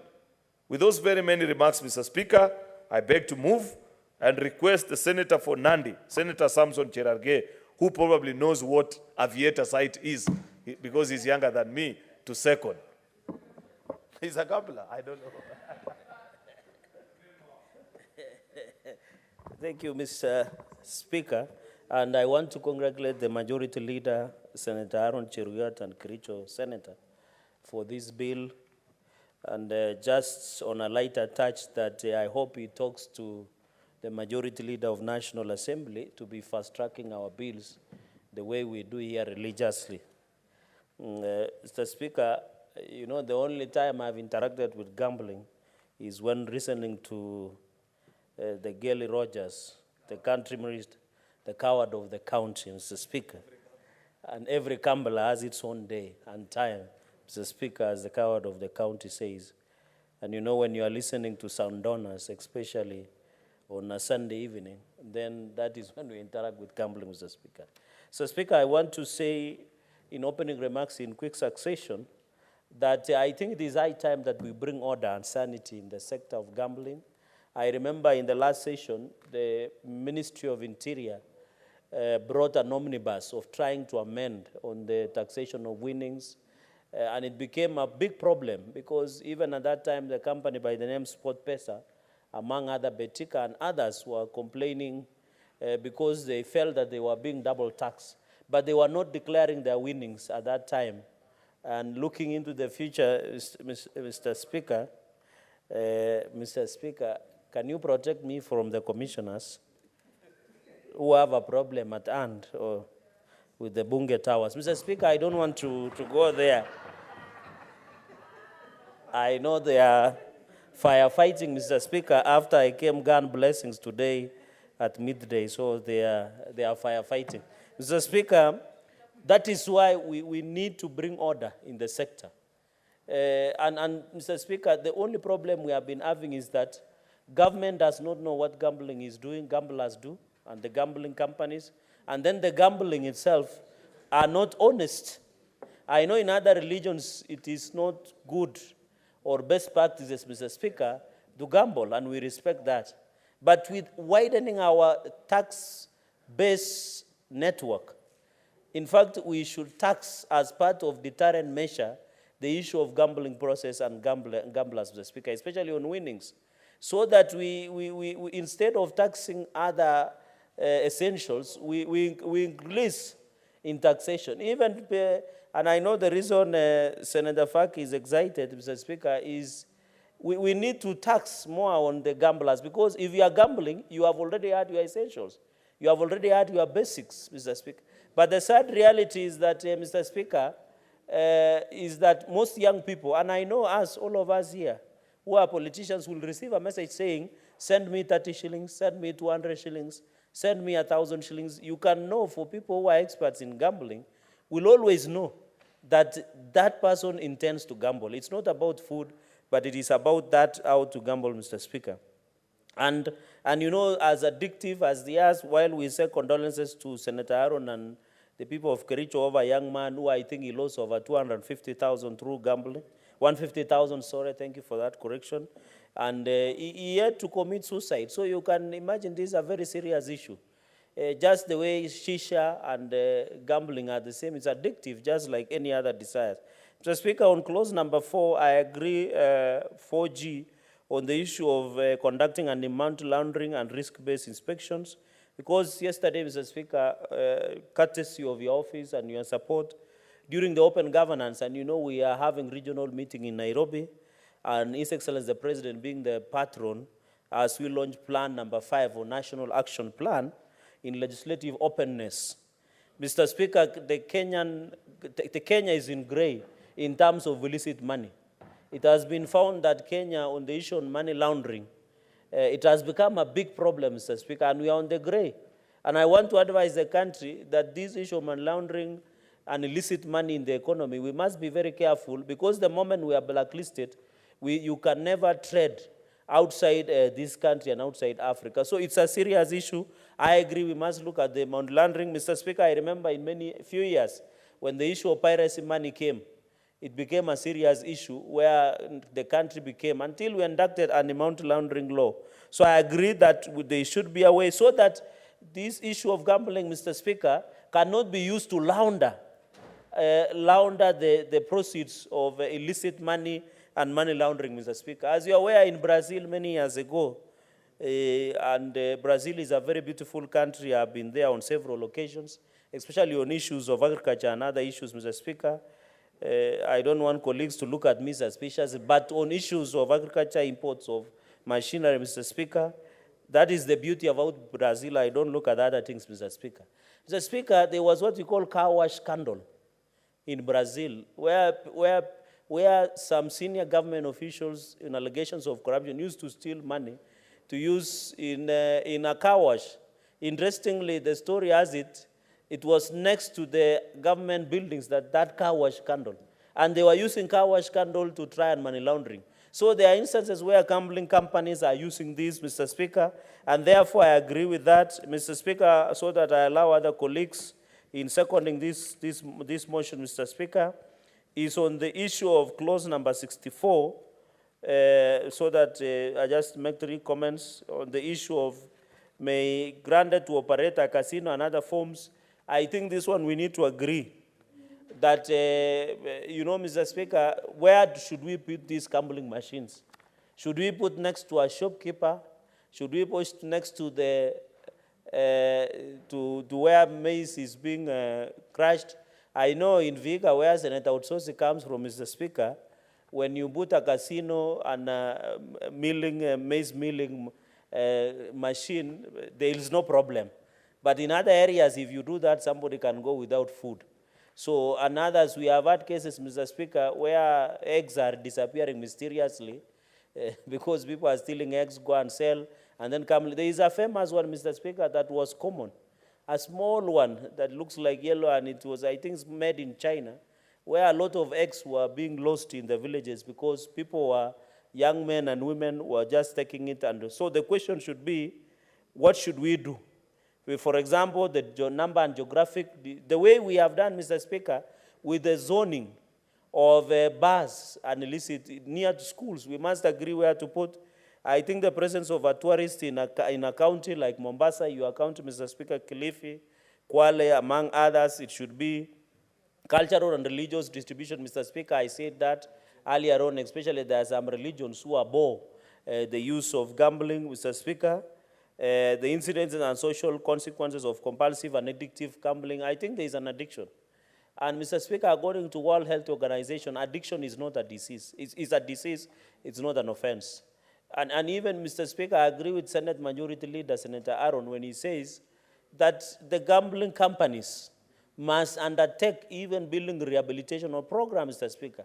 The way we are demanding of people who sell illicit brew and drugs, that they must develop rehab centers, so that this gambling is another addiction. There are young people who do not, if they don't bet, Mr. Speaker. In fact, Mr. Speaker, to be honest, I know many young people might not find this comfortable. But are you aware in this city and across the country, there are young people who only bet and survive on betting's earnings, Mr. Speaker, in rent, living large. When you go to Kilimani and some of these estates, you see them parking LX600, Mr. Speaker, living large, wearing expensive watches and clothes, designer, Mr. Speaker, and kupika sherehe all over, Mr. Speaker. Some of them are doing it based on earnings, but it is not predictable. We are not saying, but yes, we are regulating the sector. And then if you win, we must tax you so that we can get, so that when you buy your LX600, you get a good road to drive on and get water in your apartment, or even get the affordable housing that the president wants to push, Mr. Speaker. So, in fact, job creation, I think, Mr. Speaker, and I saw a company in Westlands here. We must also bring order, Mr. Speaker, because some young people who we interact with daily, they win. But when they go to the company to claim, I'm trying to get the name in Westlands, that gambling company, Mr. Speaker, they refuse to give you your money after winning. So where is the recourse? Mr. Speaker, you are one of the senior fine lawyers in this republic, and the senior counsel is seated opposite you, is that, you know, they say when you go to Koinange or other places and you decide to quench your desires, when you don't pay in courts, you cannot run to court to demand payment for such services because it is considered illegal, immoral, and unlawful. So does the gambling in some of the culture and religion, Mr. Speaker, does... Senator Fernande, would you wish to be informed by the Senator from Mombasa? No, I look comfortable with him today to inform me. Proceed, Senator Faki. Thank you, Mr. Speaker. My learned friend, Senator Chergey, is not aware that courts are now very hard on those who consume fare without traveling. Thank you. He's a victim of his fare being eaten. Mr. Speaker, I think when you allow some of this point of information and order, somebody must staple a proof. Because looking at Senator Faki through you, Mr. Speaker, he doesn't look like somebody who can give out a fare. In fact, I don't think so. But I agree with him. If that is people who are eating fare in this town, I think court should take seriously. I agree with him, Mr. Speaker.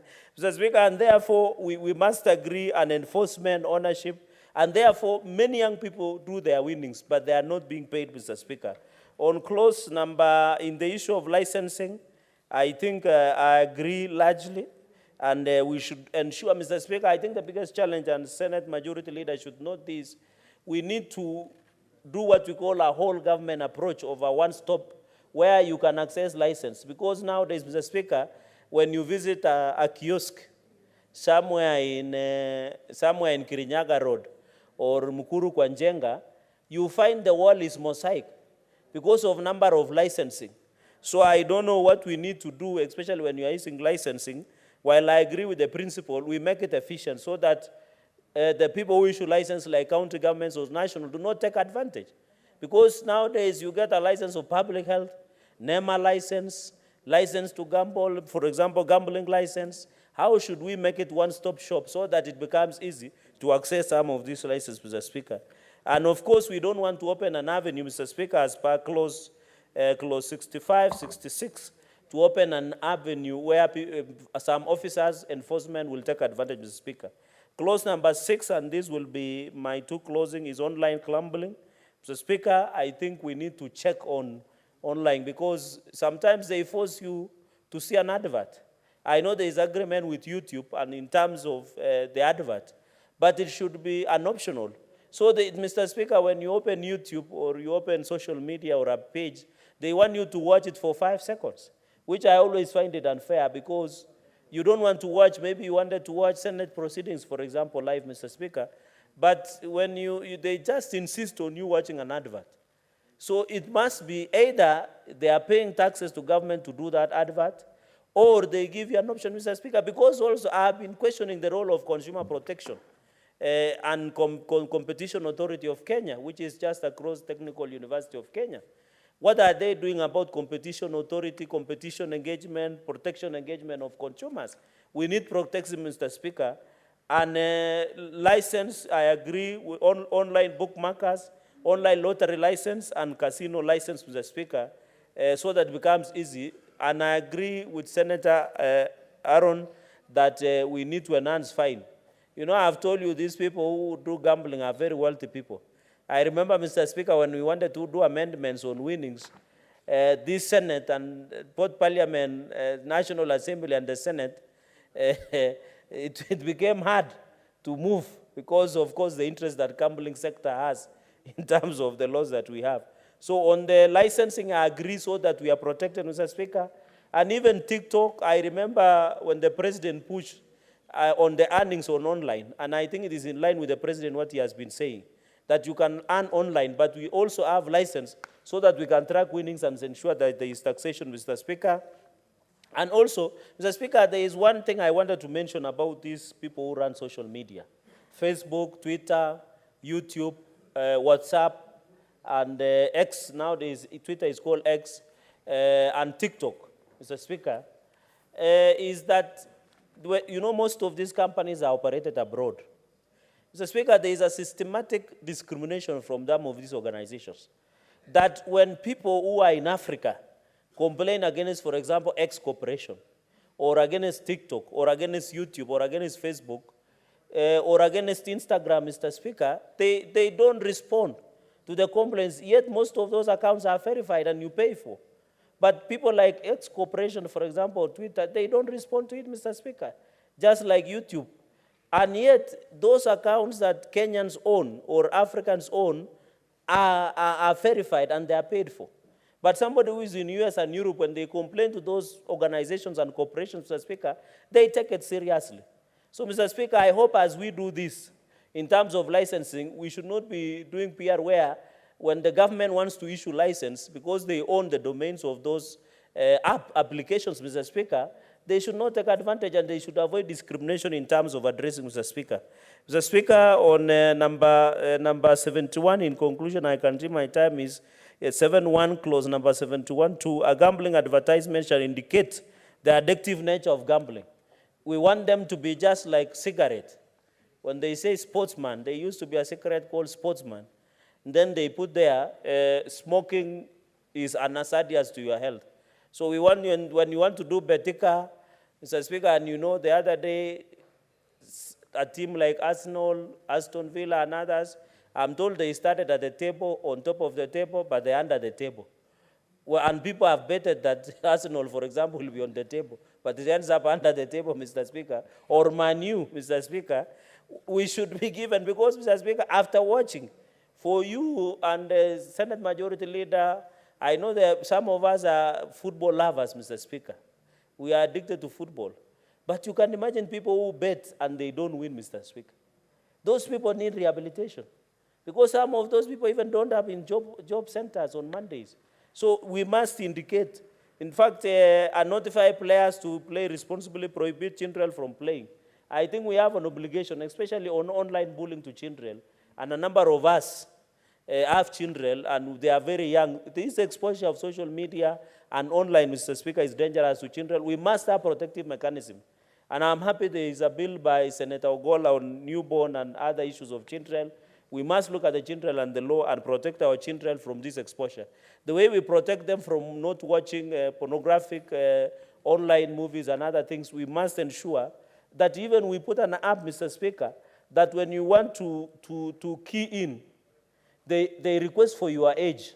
For example, Kenya is 18 years. So they ask you, how old are you, those details, your email address, date of birth, in that app, so that when you key in, if I'm 16 years old, and I cannot key in Gmail or my age, then I don't automatically access that site. That is what I mean for members who are still analog, to understand what we mean. And I know senior youth leader, Senator Oburu Odinga, is following closely. Mr. Speaker, and then, of course, I agree on the watershed period. In the TV, we need to ensure watershed period is provided for. Mr. Speaker, this bill has a lot of good things. I cannot go through it. I want to listen also to colleagues. There is a lot in this bill. We need to bring discipline and order within the sector. And congratulate Majority Leader Senator Aaron Cheruyat for bringing this. I think, colleagues, we need to fast-track this bill and ensure that the President assents so that we can bring order in the industry, we can get more taxes to sustain our economy. With those very, very remarks, Mr. Speaker, allow me to end there, and I'll request to second, Mr. Speaker, and I'll request to see Commissioner Senior Counsel Okongo Mugeni, you may attend after this, so that we can resolve a few matters. Thank you, Mr. Speaker. I second.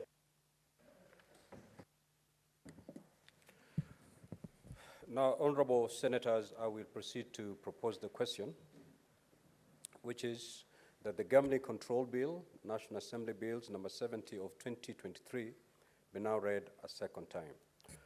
Honorable Sifuna.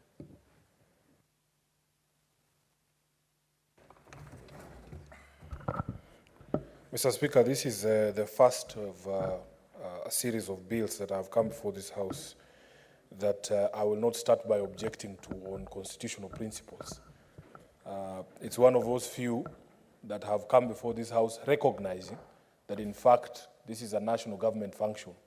So you will not hear me complain as much about the composition of the board that the Majority Leader was speaking to, as I have done in other bills that have come before this House that were essentially regulating matters that I believe are devolved functions. Number two, Mr. Speaker, I've had very interesting conversations with young people in this country and other stakeholders in the country. One of the things that I tell people who claim that they are not interested in politics is the specter of some of the things that have been said by the Majority Leader here, that somebody is holding a bill, a law in his hand that is going to regulate your business, and he starts by saying he doesn't understand that business. This is why I encourage people to look very carefully at the people they send to the Houses of Parliament, because at the end of the day, if you have somebody with a lawmaking power who does not understand your business, it is very easy for that person to legislate you out of business. And I am sure that the Senator for Nakuru understands exactly what I'm saying. I have very serious concerns, Mr. Speaker, about the sort of country that we are trying to create here. We are creating essentially a nanny state, a state whereby we are all considered children who need to be looked after every single hour of the day. What we eat is regulated. What you drink is regulated. How you sleep, where you sleep, who you go out with, how long you party. I mean, we are becoming too much. We are regulating everything, Mr. Speaker. At the end of the day, there is a reason why there is an age of majority. If I want to go for a looter, Senator Karen Nyamu, I am a grown-up, spending my own money. What business do you have as a legislator in my life? Mr. Speaker, this is one of those other legislations. And I want to speak as a person who has won money on numerous occasions on account of Arsenal losing. Mr. Speaker, I want to confirm that I have placed a bet on this tonight's game against Bayern Munich, because I know Arsenal are going to lose. And so as a friend of the members of this House, I encourage you to make a little money today because Arsenal is going to lose again. Mr. Speaker, Mr. Sifuna, there is a point of order from Senator Karen Nyam. Proceed. Mr. Speaker, I have in this House presented my issue with Aluta. It is about our young people. Is the Senator for Nairobi in order to imply that I'm trying to regulate grown-ups from partying whenever they want to? And also, in the House, Mr. Speaker, because the comeback that we are about to put up, he will silence him forever. Yes, Senator Sifuna, you cannot bring issues to do with Arsenal without bringing a substantive motion. Substantive motion. Proceed. Mr. Speaker, you want me to bring a substantive motion to discuss Arsenal? But the point that I was making, Mr. Speaker, and this is something that the majority leader alluded to, is that some of these things are personal choices. Although this facility is available for everyone, not everybody engages in gambling. But what we should not do, Mr. Speaker, I have seen this very worrying trend where we want to demonize and criminalize everything so that Sherehe is being painted as something that is very evil and somehow that it is targeting young people. Mr. Speaker, we have laws on our books to prevent operators of a club, just like this law that we are debating this afternoon. It has restrictions on the age limits of the people who can participate. There is a restriction on the age of persons who can enter into a club in Nairobi or anywhere else, Mr. Speaker. So that having the rules there should be sufficient for us not to criminalize the activities. We are trying to make sure that the activity is conducted in a manner that is safe, in a manner that does not endanger the lives of people or in fact jeopardize the future of young people. Mr. Speaker, I went through the fourth schedule to ascertain that, in fact, this is a function that can properly be undertaken by the national government. Mr. Speaker, if you look at the submissions by the majority leader, I think that is one of the speeches by the majority leader that has earned him applause from our side, because he has reinforced things that we've been saying about legislation that comes before this House. Not least amongst them is the need for leaders, members of parliament and members of the committees to consider bills before passing them, to read bills before passing them. I was very happy to hear him say that because we've been sounding like madmen, some of us, when we insist that in this House we must consider bills, we must read bills and debate them, be given sufficient time to debate them. So I'm very happy that the majority leader is echoing those sentiments, Mr. Speaker, so that we can be able to debate and consider these bills. I also don't know where some of us get the moral authority, Mr. Speaker, to condemn the young people who have also learned from us that money can be made in easy ways. We have developed a society, Mr. Speaker, that encourages easy money. And we cannot be the ones to condemn people for placing a bet, Mr. Speaker, for trying their luck. So all we need to do as a House is to make sure that the activity is properly regulated. And I was trying to read through this bill and compare it with the existing legislation on betting, lotteries, and gambling to try and see what the problem or what differences there are. But I wasn't catching too many of those differences, Mr. Speaker. Mr. Speaker, let me start my analysis of the bill with Section 5. One of the problems I've always had with some of the legislation we pass in various sectors, Mr. Speaker, is this requirement of local ownership. It has been argued for and against. I am a strong believer that, Mr. Speaker, you end up unknowingly dissuading people from investing in your own country if you put up restrictions such as this. So if you look at Section 29 of the bill, Mr. Speaker, there is a requirement that for you to be given a license to conduct this gambling business in this country, 30% of your company has to be ceded to a local person.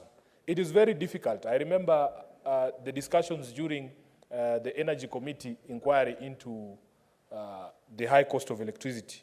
Mr. Speaker, it is not always easy to find somebody who has the same vision as you in business, to find somebody who's willing and ready to put up the resources that are required for you to be able to undertake that business. And Mr. Speaker, for you to find somebody who will not abandon you along the way. I think you have seen in the betting industry, I don't want to mention names, but there are famous companies that started this, especially the online sports betting, that have ended up disintegrating. We have seen because of the squabbles amongst shareholders who were basically yoked together against their will, because the law requires that you have a certain shareholding that is local. Mr. Speaker, you go to Section 68, 2 of the bill, and this is something that Senator Cherargei was worried about. I can see that it has provided that a person licensed to carry on online gambling activity shall conduct activity under a gambling control system approved by the authority, and that the authority cannot approve a system under that subsection unless you as a licensee provide, amongst other things, at subsection 2G there, responsible advertising. So what he was concerned about is something I think the legislation has already anticipated and provided for. Then, Mr. Speaker, at section 69 of the bill, there is a definition on when the online transaction begins and when it ends. And there is a number of days, a minimum number of days that is provided for your payout to be made. So, Mr. Speaker, the concerns by Senator Cherargei that you can actually win money and the people or the betting firm refuses to remit that money is something that has also been anticipated in this particular bill, and I believe it has also been properly taken care of.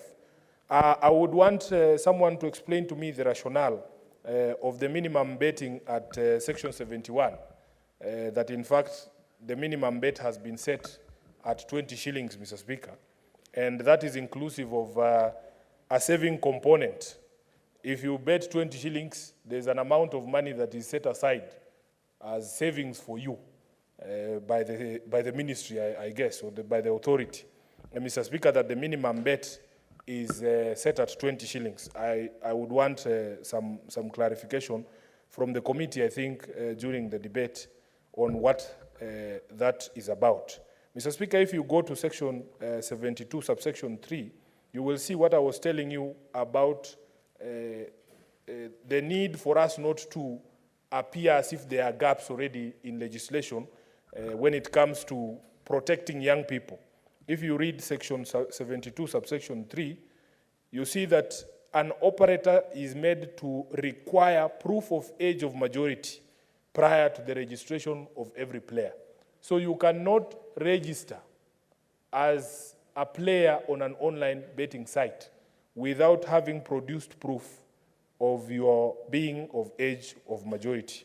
So, Mr. Speaker, for me really, other than some of the concerns that have been raised by the majority leader on the adequacy of the fines for some of the penalties that have been prescribed, I believe that generally, this is one of the few pieces of legislation that have come before this House that I have minimum problems with, and that in fact, Mr. Speaker, I want to encourage us not to be in the business of demonizing everything and making everything appear unholy and ungodly, especially when it comes to choices that are being made by grown people.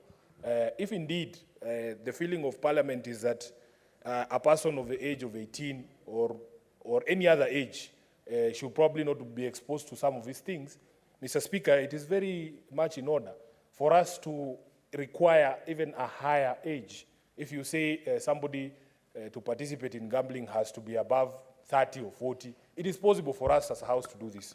But for me, I don't condemn without asking myself, what are the systemic problems that have given root to some of this abuse of some of these practices and some people ending up even addicted in some of these things? Mr. Speaker, the underlying socio-economic factors are in fact the things that we as a House and leaders have to address. Somebody who has finished university 10 years ago has never got an opportunity to be employed anywhere. They have degrees, they have all these things. They need to eat, they need a place to sleep. Who are you? Who has failed to provide that environment where they can sustain themselves and pay for their expenses? Who are you to judge that person when they decide that if I make 50 shillings, I'm going to put 20 shillings on Arsenal losing this afternoon. Mr. Speaker, it is not right for us as leaders, especially when we have not been able to address the socioeconomic challenges of our young people, to then judge people and say, these people who engage in gambling are evil. Who are you, who has never provided any opportunity for people to be employed, to judge a person who has nowhere to go on Monday morning, Mr. Speaker? There is no office for them to go. If they decide to go and listen to reggae the whole day at Aluta, who are you? Who are you to judge that person and say, oh, this is something that is evil and should be stopped? I think we need to end the hypocrisy in these things. As leaders, let us address the underlying socioeconomic issues, first of all. Because a person who's meaningfully employed, like I can see Commissioner there, Commissioner's diary, Mr. Speaker, is full from morning to evening, 24 hours a day and 7 days a week. 365 days a week, and if we factor in the difficult travel schedule, Mr. Speaker, she has no time. She has simply no time to engage in some of this. She can't be seen at Aluta because she has work to do. So let us focus on the socio-economic issues, Mr. Speaker, and then we can then talk about all the other issues. I thank you, Mr. Speaker, for the opportunity to contribute. Honorable Senators, as we contribute to this bill, today evening there are so many youth who will be watching the game between Arsenal and Bayern Munich. Arsenal has the highest fan base. Therefore, you might be addressing people who are even, some of the fans even kill themselves when teams lose. So when the Senate the afternoon will be talking about Arsenal losing, then we are talking to the youth out there in a very negative way. So senators, avoid giving examples to that match specifically because of our youth who are out there waiting for the game in the evening. Senator Joe Nyutu. Okay, I can see you are not trained for this, but you're on top of the list. Senator Oloba.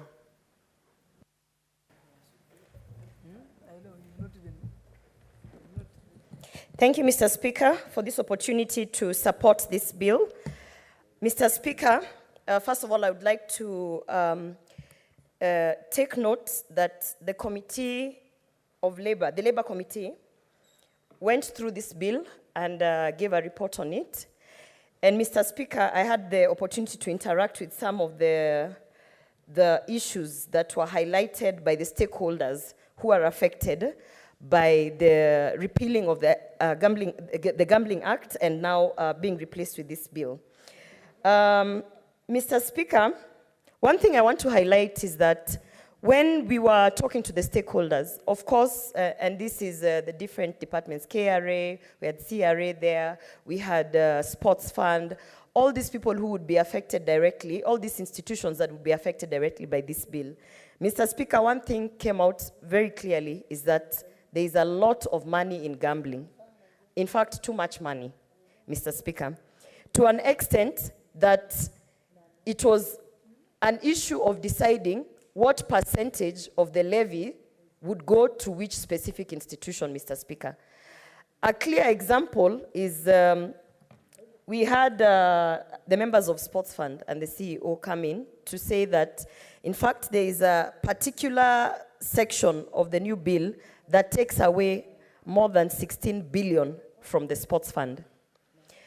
Earlier on, the levies would be collected and a big percentage of it would go to Sports Fund to be able to give, facilitate the activities that Sports Fund has, including sporting activities, supporting artists, supporting our young athletes, and all that stuff. So while this bill was being drafted, I think there was an oversight, and they forgot to include the percentage that should still remain in the Sports Fund. So when Sports Fund came to the Labor Committee, they explained this. And Mr. Speaker, one thing that I questioned and I asked them is, yes, this money is generated from sports. This money is generated from gambling, mainly within sporting activity.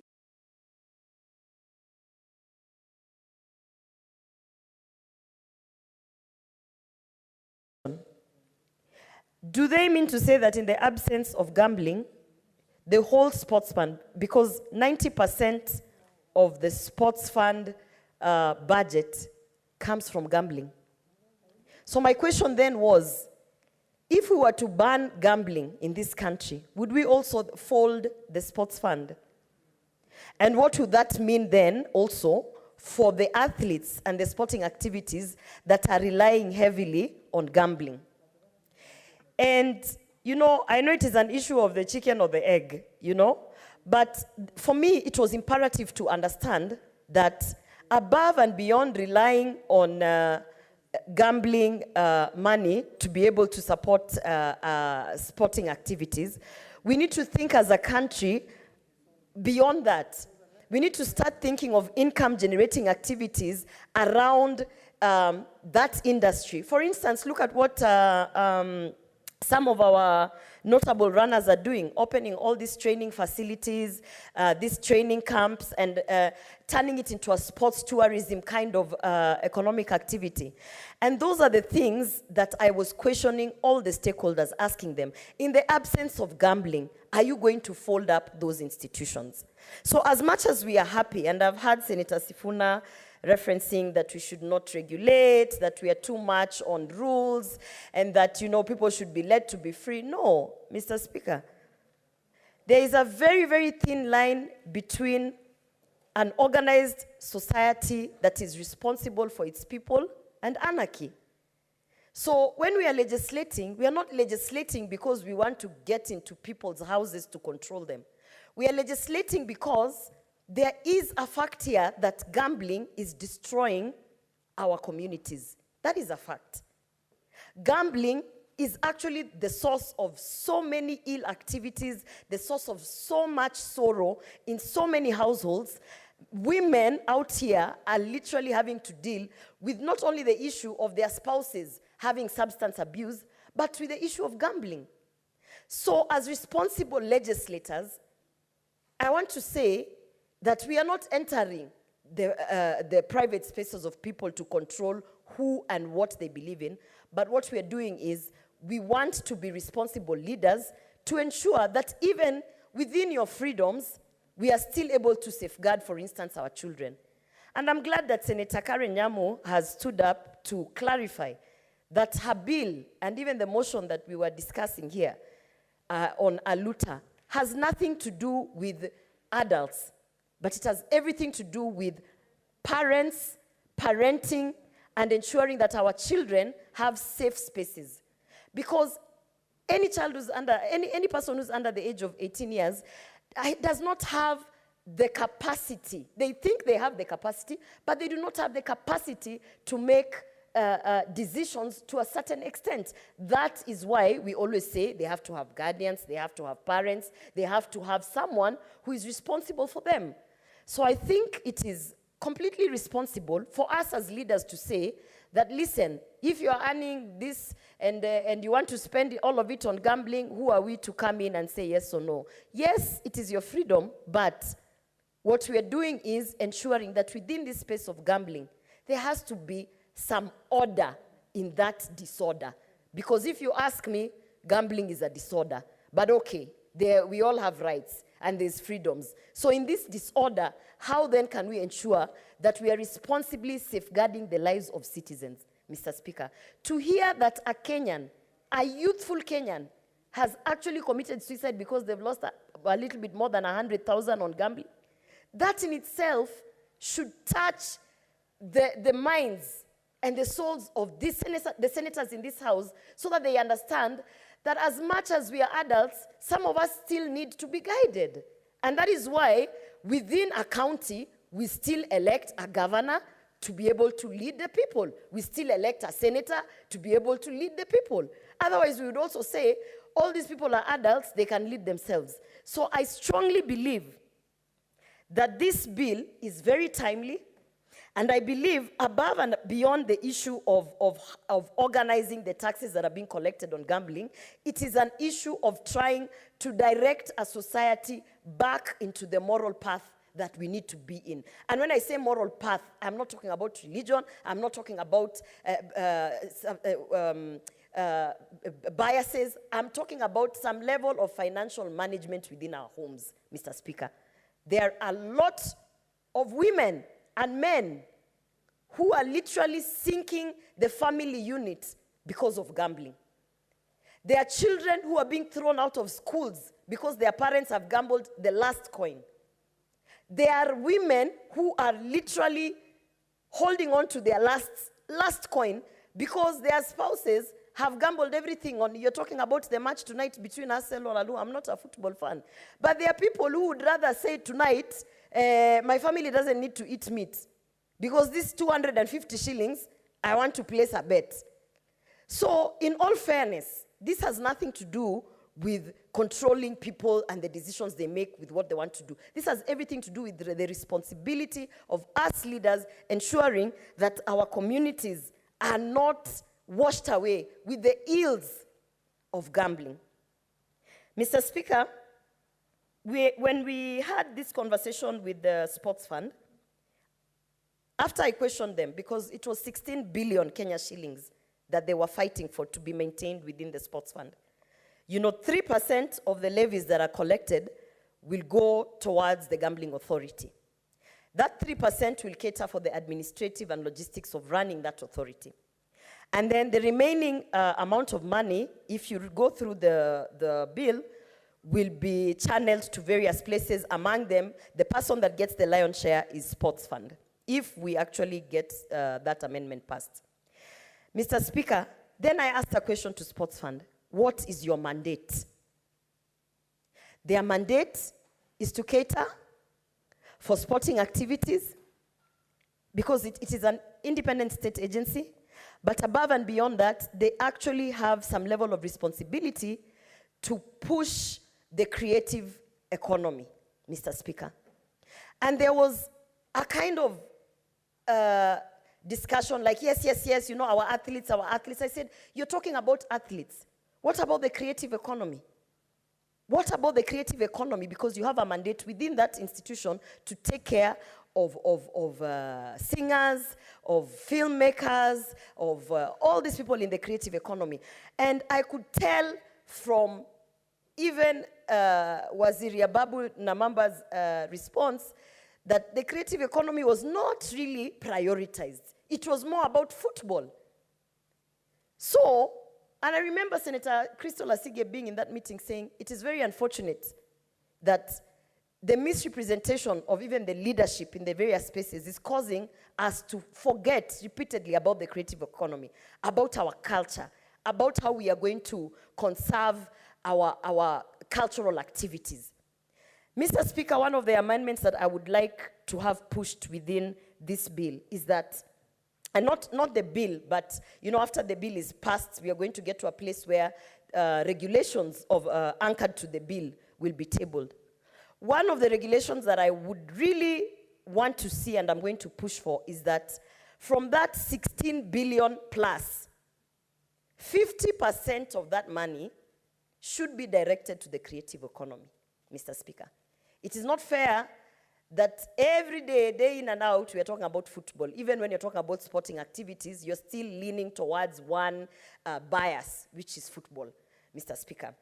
So for me, I am happy that the committee adopted the proposed amendment to ensure that the fund that was going to the sports fund would still be maintained and go to the sports fund. And the next step would be to ensure that the regulations that will be anchored to this bill will push for 50% of the 16 billion to go to the creative economy. And in that sense, then, we will be able to have some preservation of our culture through this ill, because again, I call it an ill, this ill that we are choosing to legislate called gambling. Mr. Speaker, there was an issue earlier on about all these betting companies finding very many creative ways to avoid paying taxes. The first creative way was that they would say, once we are done with all our gambling for the month, we will sit down, see the money that we have made, and then we will report our taxes and pay our taxes. And then an imperative question was asked. If a person is betting let's say 50 shillings on a game tonight, why do you, as a betting company, have to wait until the end of the month to pay your 16% or 3% or whatever levy? There was absolutely no reason. And I'm glad that this bill is now addressing that, because now you pay your 50 shillings, the money that hits the account to the betting authority, the betting company, is the money that they need to get, but the taxes go directly to the tax collector. And in that sense, then, we are not having any arguments towards the end of the month talking about you made 3 billion and you're only paying taxes this much. It becomes a very fair and easy calculation, because truly, if the taxman is asking for 3% or 16%, then it is 3% or 16% of the 50 shillings that I am betting. So in essence, that money should not even be stored with that betting company. It should go directly to the tax collector. So that as much as we are now accepting this ill called gambling, we are also saying, okay, our economy can also benefit from the income that is coming from gambling. Because in that sense, then, it makes work very easy for the tax authority. They don't need to have to sit down at the end of the month and follow people and everything. So, and that's one of the other reasons why I'm supporting this bill. And Mr. Speaker, there was an issue of the authorities who are going to enforce the activities that are governing this bill. For instance, you have all these city council or KRA agents coming in, shutting you down, and then confiscating your machine or your equipments. And there was never really any legislation about what happens when you take my machine. And who, because that machine sometimes has my personal data as a gambler, as a client. So you find an authority comes in, they sweep the house, they take all the machines, and then you are involved in these negotiations between, do I have a license, have I been authorized? In the meantime, that machine that has the data of the end user is sitting somewhere very vulnerable to data trading. So when I read some of the proposals that are there and how they would handle issues around confiscation of these machines, and then I thought, yes, we need also that to be organized, because sometimes even the machines that are confiscated, the authorities that are with them end up selling those machines, and it becomes a whole other array of a lot of things. So, Mr. Speaker, in conclusion, I would like to say that interrogating this bill got me to learn a lot about the money that is made in gambling, how the money is handled, and how we can do better. I am also very excited that there will be a percentage, and we will make sure that it is anchored on the regulation, that there will be a percentage of the money, of the income, of the taxes, that will be channeled towards rehabilitation of our young people and the addicts of gambling. Because at the end of the day, some level of responsibility has to be taken by these same companies in terms of rehabilitating people who are completely addicted to gambling.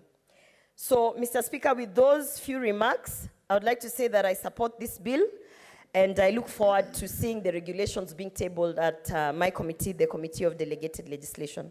Thank you. Next is Deputy Minority Leader, Senator Wambua Enoch. Thank you, Mr. Speaker. Mr. Speaker, I thank you for the opportunity to make a contribution to this bill, the Gambling Control Bill of 2023, a government bill from the National Assembly. Mr. Speaker, before I go to the contents of the bill, allow me, Mr. Speaker, to say that gambling has actually become a near menace in this country.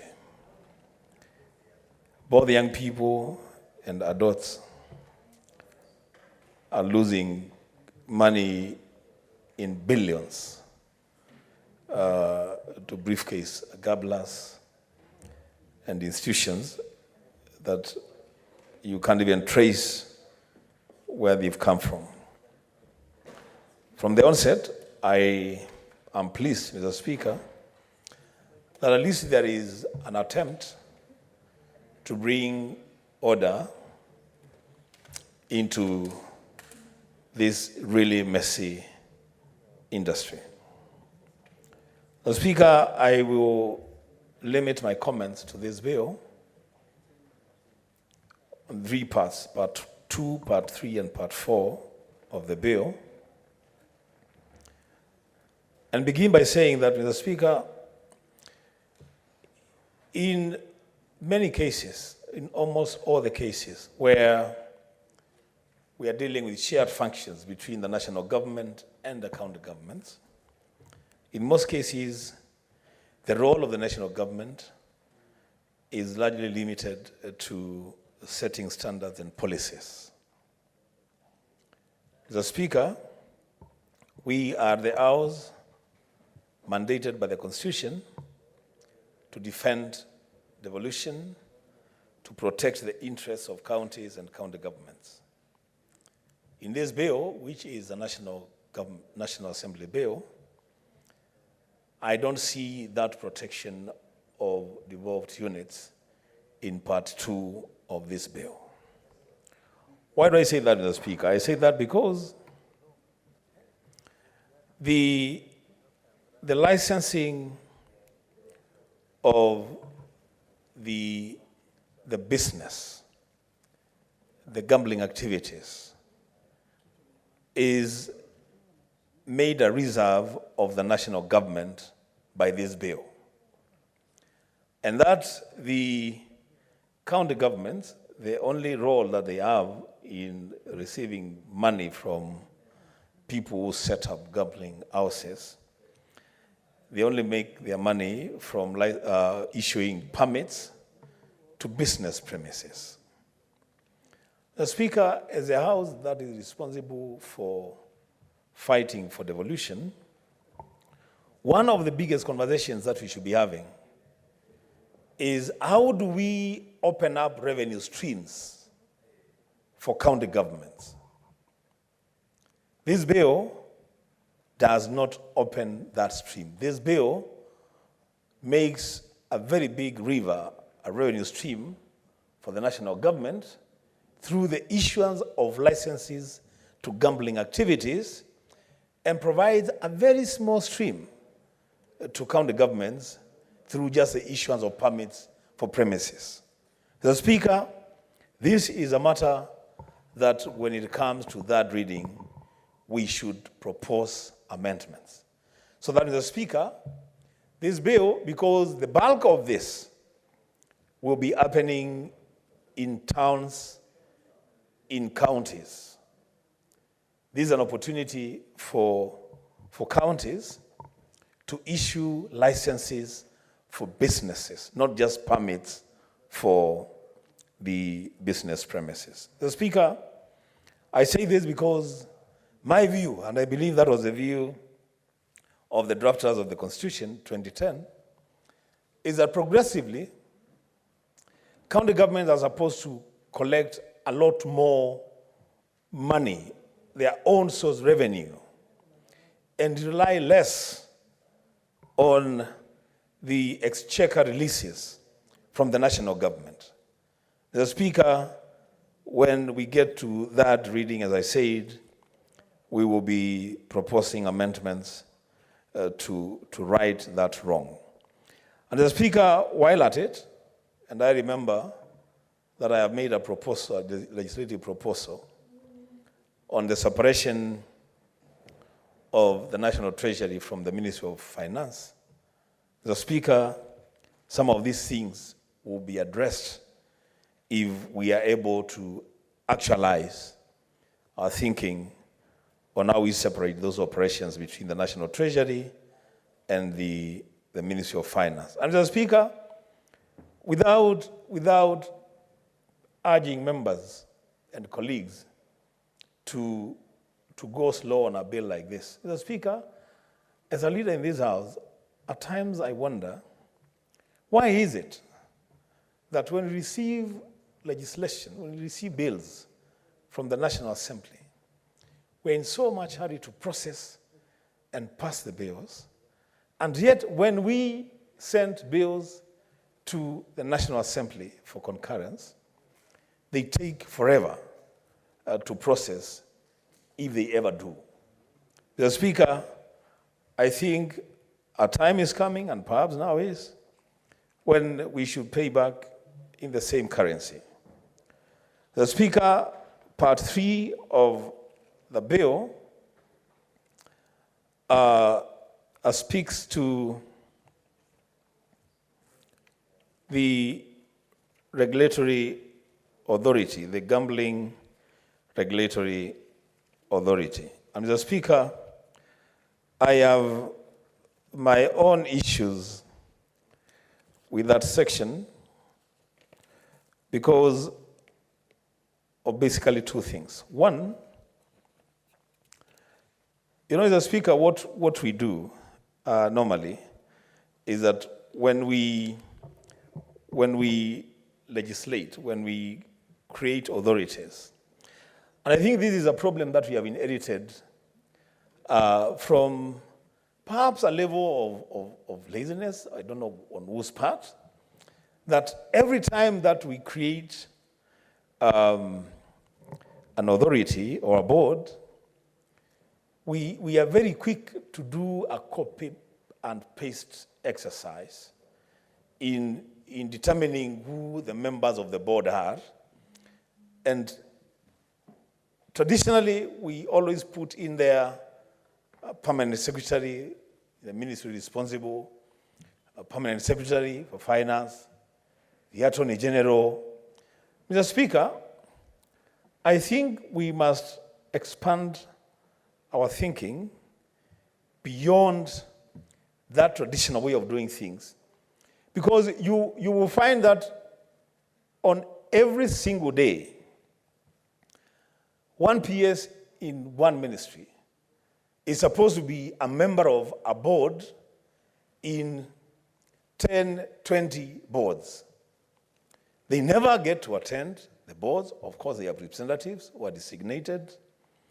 But the real impact and contribution of those PSs in those boards is never felt. Mr. Speaker, why can't we move away from that tradition? Why can't we get people who are competent to sit in boards and add value to those boards? Mr. Speaker, it's the same thing that I have seen with the authorities that we create, the boards that we create. And it is repeated here, that the headquarters of the authority will be in Nairobi. Mr. Speaker, what is the magic in placing the headquarters of this authority in Nairobi? Mr. Speaker, we must rise up, we must wake up and realize that used to happen when Nairobi was the only city in this country. Today, we have Kisumu City, we have Mombasa City, we have Nakuru City.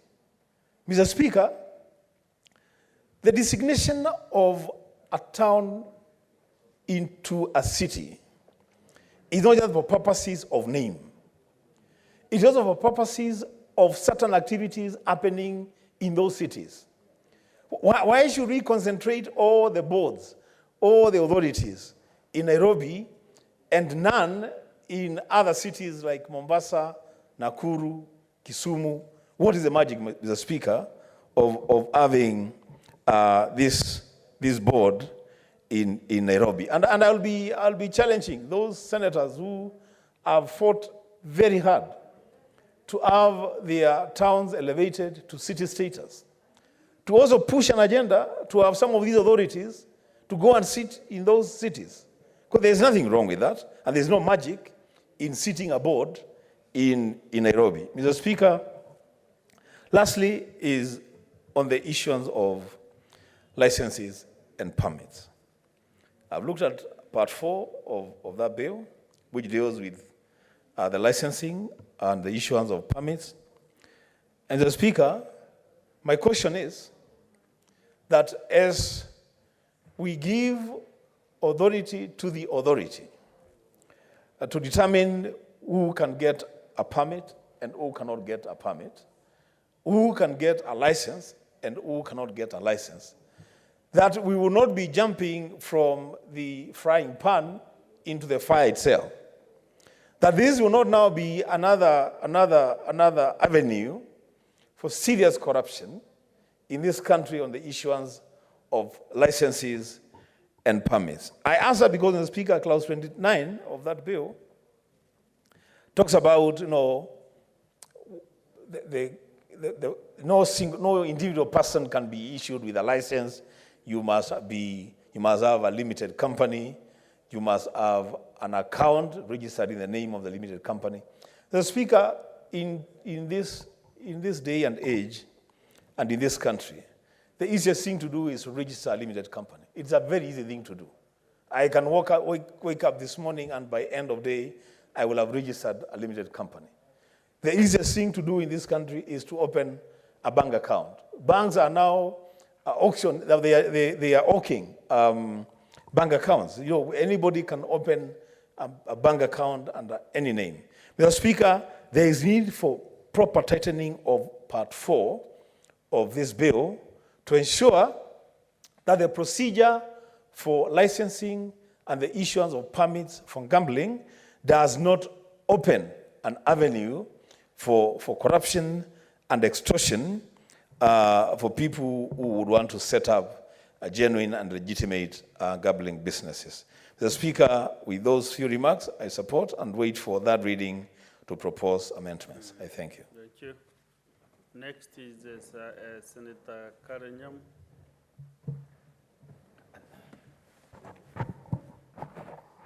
Mr. Speaker, I rise to support the Gambling Control Bill of National Assembly. And Mr. Speaker, as much as we will not condemn this practice of gambling, if we do not regulate it, it is bound to become a menace in society, Mr. Speaker. Statistics show that Kenya is among the nations with the highest number of its young population involved in this gambling practice, Mr. Speaker. And we have 89% of our young people gambling as compared to Nigerians, 78% and 74% in South Africa. So, Mr. Speaker, this bill is not only very timely, but very well thought out. Some of the provisions in this bill, the requirement that the directors, the shareholders have to be Kenyan. I want to disagree with Senator Sifuna, who opposes this provision, because, Mr. Speaker, we will have a situation where foreigners come to the country, make their investments, and carry all the profits back to their country. So at least we are assured that if, as shareholder, if we have Kenyan shareholding, that at least some of that proceeds will remain here. And also, Mr. Speaker, we have an example of KFC in the past where they were importing everything, including potatoes, when we have very industrious farmers in Kenya, and particularly in Nyandarua, where we have very good quality potatoes. And it was until we protested on social media that now KFC is bound to buy potatoes from Kenya, and you can actually feel the difference from the previous fries in KFC and what we have now. Mr. Speaker, the other provision of 15% tax from the proceeds of gambling is an excellent provision, because we are all about creating revenue for our country. The other provision of requiring that every company carrying out this business has a license and also does not involve itself in very cheap products to protect our children, because they can easily afford this and cheap products of gambling. There's also another provision where the companies are curtailed from running advertisements during prime time when our young people are most active. And also the provision that these companies have the social responsibility to ensure that our young people are protected. So, Mr. Speaker, I want to support and also challenge our law enforcement to be patriotic and ensure that these laws are being enforced on the ground so that we do not expose our young people to a practice that ends up being a menace at the expense of our future. And with that, Mr. Speaker, I support.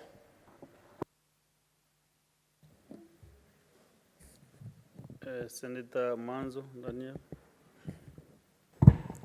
Thank you, Mr. Speaker. Mr. Speaker, gambling is a worldwide game. And Mr. Speaker, has had serious effects on gamblers. And in fact, needs to be controlled seriously so, as the name of this bill. But Mr. Speaker, I remember in the history of legislation in this country, there have been so many gambling laws coming in, all manner of proposals that because it is gaming, when we gamble and we game, then this money should go into one kitty to make sure that it supports sports in the country. That didn't seem to be realized. The law kept on changing, and now we have a new law to control gambling. I want to say that, Mr. Speaker, gambling is going on in so many forms, and there is so many licensing. It is going on radio. It is going on, on television. It is going on sports when people make sports predictions. And although people part with so much money, a little is won by a few individuals, and this kept the people who gamble, gives them an expectation. And it has made a lot of young people think you can easily make money through gambling. I think the people who set up gambling equipments are so keen to make a profit, they are not setting them up to make anyone rich. And therefore, it's addictive. It's like a drug, and quite a number of young people and many other gamblers have committed suicide when their expectations seems not to be met by gambling. And therefore, Mr. Speaker, in my own thinking, really gambling should be controlled. There must be a lot of information to the people so that they know what it is. And gambling takes forms from fellows in the street. You say the Machakos bus station, when people are traveling all over the country, you will find gamblers there, making people think they can earn some money, and you end up losing all your fare there, and then it ends chaotically, and people are beaten up, and that's just the slowest form of gambling. Some fraudulent activity in certain areas. Then it goes on to the big companies, Mr. Speaker, which, is very well advertised. But the same advertisement doesn't tell people that in the event you don't meet your expectations, a gamble is just a gamble. So a lot of people have taken it as a way of getting rich. They have been frustrated. And the gambling is not just done by the poor, Mr. Speaker. Even the rich gamble themselves into bankruptcy. And if you see the experiences in different countries, like in America, it is done in Las Vegas. And the people gamble till they miss their flights because the person is supposed to be boarding a plane. It has been announced that it's 5 minutes to go, and the gambler gambles and gambles and ends up missing a flight and ends up in a lot of trouble and finally loses all his money. So what is our experience in Kenya, and what are we telling the people of Kenya? There is gambling versus hard work. Mr. Speaker, I think hard work must always remain as the main source of income and as the main, expectation of life. But it should not be inculcated without disclaimers that gambling will make you rich or happy. It has to to be explained just like cigarettes. You know, people who smoke. It is clearly written that cigarette smoking is dangerous. So we must also have a right that gambling is dangerous, you know, and it is just a game. Mr. Speaker, many people don't take it as a game. They take it as a way of earning, and that has not been corrected by the government. And when the government brings this particular bill, it has come on board as a bill which is originating from government, and therefore it should come with control. It should come with warnings. It should come with the government taking responsibility in the event something happens, and therefore all this money is raised in gambling together with paid taxes. Then it should be apportioned properly because it's a game to games. For promotion of games, so that it can promote talent in the country, because talent makes people earn a lot of money. It should also be used to promote sports, so that the footballers and the sports people can be well facilitated with enough facilities to deal with the sports. But what has been the practice in the past hasn't been the same. When the monies are raised, it ends up in confusion. It ends up in being misused by certain individuals. One of the worrying things about this law is that it has come up with a board. And I had information that generally world over, we are discouraging, you know, too many boards. Every other little thing is a board. And the board has become now like a form of employment. Creation of employment, where there has to be a chairman, there has to be a board, there has to be a CEO, there has to be members of staff. So then it ends up to, you know, again, to the main exchequer, and many other facilities like roads ends up without funds, while money is being used, you know, in a non-profitable making venture, or a venture which depends on the moods of the people. If people don't feel like gambling, then what will happen to this board, this managing director? All these people, and they're expecting a livelihood out of it. Suppose now people are moved by churches and other organizations to avoid gambling, just like they should avoid drugs or smoking or alcohol. Then it ends up in the same thing. So I think the general policy in the country should be one of encouraging hard work, and such that any money is raised out of these games, gaming and guessing and chancing, then it helps another person build a life through developing a country. Should it be arts? Should it be movies? Should it be anything which entertains? And because it falls within the regime of entertainment. And entertainment is one of the pillars of influence. So it's a big time thing. Out of 7 pillars, entertainment is one of them. And therefore, entertainment comes in form of sports, football, and many other things which keep young people busy. So having seen this in our many years with you, Mr. Speaker, in the houses, now be ranking members, we have seen a lot of this law and the push and pull and the many interests which comes with this particular law. And therefore, I am really expecting that it is going to be of help to Kenyans, that it is going to be of assistance to professions and talent. And therefore, Mr. Speaker, I will be proposing amendments into this particular law before we do third reading. Yesterday, we completed the third reading in some law, and while I was framing the amendments, I saw it was for division today, and wondered whether there is any chance to amend any of these laws coming from National Assembly. And I think we should take it with the caution it deserves, so that we have an opportunity to amend and to serve Kenyans better. I thank you, Mr. Speaker. I am looking forward to getting this law thoroughly amended. I thank you. Senator Catherine Muma. Thank you, Mr. Speaker, for the opportunity to speak to this bill. And I wish to state that this is a bill that is actually repealing what was there. And at the onset, if you look at the fourth schedule, the function on betting and gambling is a shared function. It is a function of national government, and it is also a function of county governments.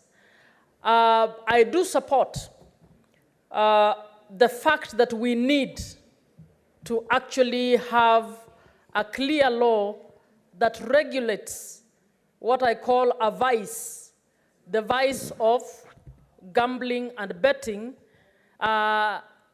knowing that we have allowed it in the past. It's not something that has just come, but something that needs to be properly controlled. Mr. Speaker, as we do so, and as I support the bill, I would request the movers to relook at the bill. In my view, and those of you who have read it will bear me out, this bill only makes token reference to counties.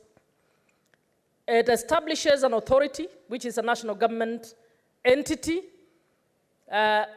goes elaborately onto who this authority is, what the functions of this authority are, and then goes on, establishes the board of the authority and what the board can do. And when it speaks of the functions of the authority, it talks about controlling, managing, regulating activities relating to this act. It doesn't talk about national government activities of this act. So when you look at it, in my view, there is a confusion. If we pass it as is, if I was the director of the authority, I would believe I have mandate over every gambling center in the country. When you come to clause 50, where they attempt to make specific reference to the county, that reference is scanty. It's unclear. Here we have clear structures for national government on how they are going to think through, clear boards there, but at the county level, you simply say the county will. In such a way that if we set off with this law as is, the national government will be able to set off to start working. The county governments will still be asking, it is not clear on how we set up this issue. Is this our function or is this a national government function?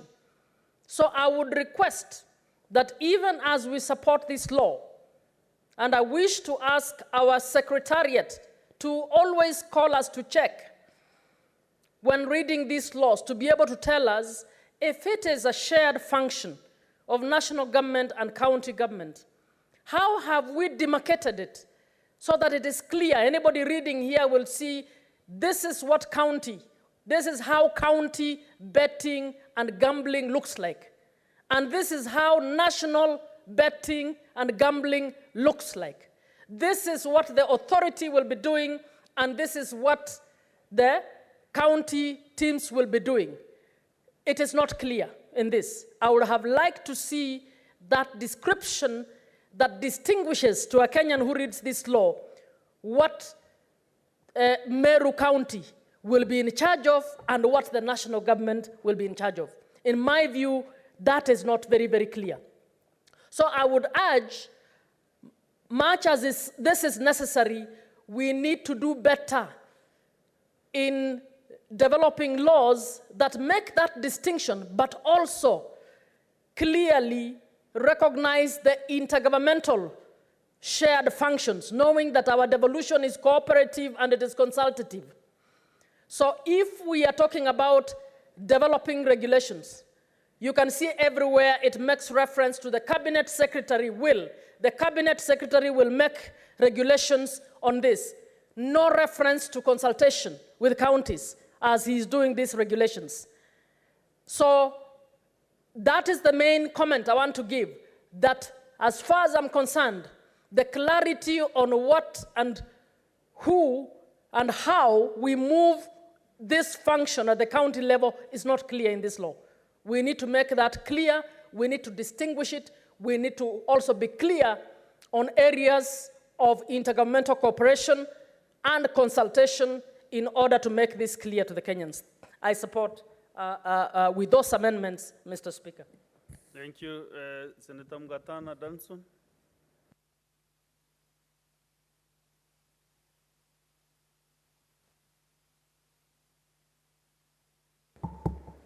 Mr. Speaker, I want to thank you very much for giving me the opportunity to also make a small contribution on this debate.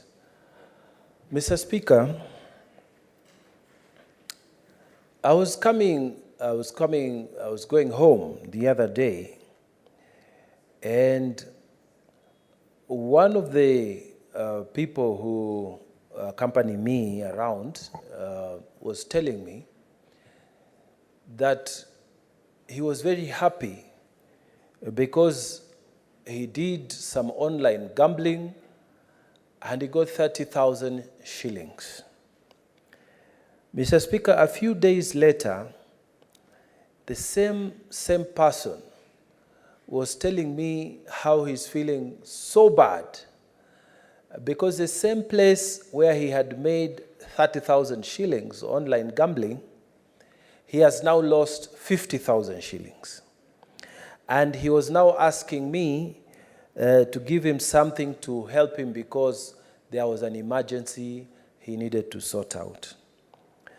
Mr. Speaker, my focus in this debate will be on online gambling. Mr. Speaker, a lot of people have lost money on online gambling. And Mr. Speaker, this bill has just made a mention on online gambling, but nothing much has really been focused on online gambling.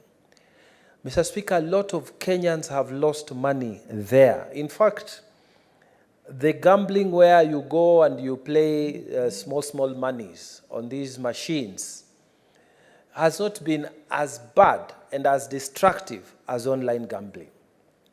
And Mr. Speaker, the only requirement is in the schedule where they say that in the proposed schedule, third schedule to this proposed act, that the security for online gambling, that they would be required for them to be licensed in Kenya is 200 million shillings, which is equivalent to what they would be required to put as a national lottery, 200 million shillings. Mr. Speaker, for online gambling, we should have at least double that amount. I say so because online gambling, Mr. Speaker, has become like a trade. It has become like a con game. Mr. Speaker, they are a multinational operation. What little I know about them, they will go in Africa, they will go to Zambia, they will go to Zimbabwe. The same company is operating in Kenya. Once they are busted or they suspect that something bad is happening or we are going to be caught, they move, they cross over to Uganda, they put the same operations, Mr. Speaker. And for this bill to propose that they will only be paying a security of 200 million, we have not addressed that problem at all. Because one of the things that they do, they use the loopholes within the internet setup to just entice people. Mr. Speaker, many of the people who have become victims will tell you that first of all, registering is so easy. And then when you register, you will run on good luck. And Mr. Speaker, what they do, they get data from people looking at data from some of these telecoms. They actually use their own ways to access phone numbers of people, and they are able to send you messages and entice people into their gambling con game. And Mr. Speaker, what they do, they give you a free ride. So our first few wins and so on, then people get hooked up because this one tells this one tells this one, and this one tells the other. And then, Mr. Speaker, over a period of, say, 2-3 months, after they have collected enough, you just can't find them. And Mr. Speaker, this is not just happening here in Kenya. It is happening all over, particularly in Africa. And why they target the continent of Africa is because the systems have not been put very well in this continent. And I'm sure like now they are looking at this law, the gambling law that we are putting now. And Mr. Speaker, a lot has been said about slot machines. A lot has been said about going into premises, and if they are not licensed, they will be arrested and so on. But nothing has been talked about on online gambling. So, Mr. Speaker, this bill really fails. Truly, it really fails to address the problem that a lot of Kenyans are suffering right now. Mr. Speaker, even when you even open your internet, you want to study, you want to do research and so on, these advertisements keep popping up. They will tell you how so-and-so has been banned from participating in any gambling activities because they received information and advice from this particular person. This particular person, I don't know, is an astrologer from where. This person, I don't know, is a professor of what. And a lot of Kenyans, Mr. Speaker, they fall to that trip. And when they go there, they are given fake advice, they are given fake confidence, and they commit their 500 shillings, their 1,000 shillings, sometimes their 5,000 shillings, their 10,000 shillings, because they believe that person who has been... Senator Mungatana. Yes, my lord. Sorry, we need to adjourn now. Yes. You'll have a balance of 13 minutes. Thank you. Honorable Senators, we have, it is now 5:30 p.m. In line with the decision made by the chair that we have a motion for adjournment pursuant to Standing Order 37. So I request Senator Muma, you may now move your motion.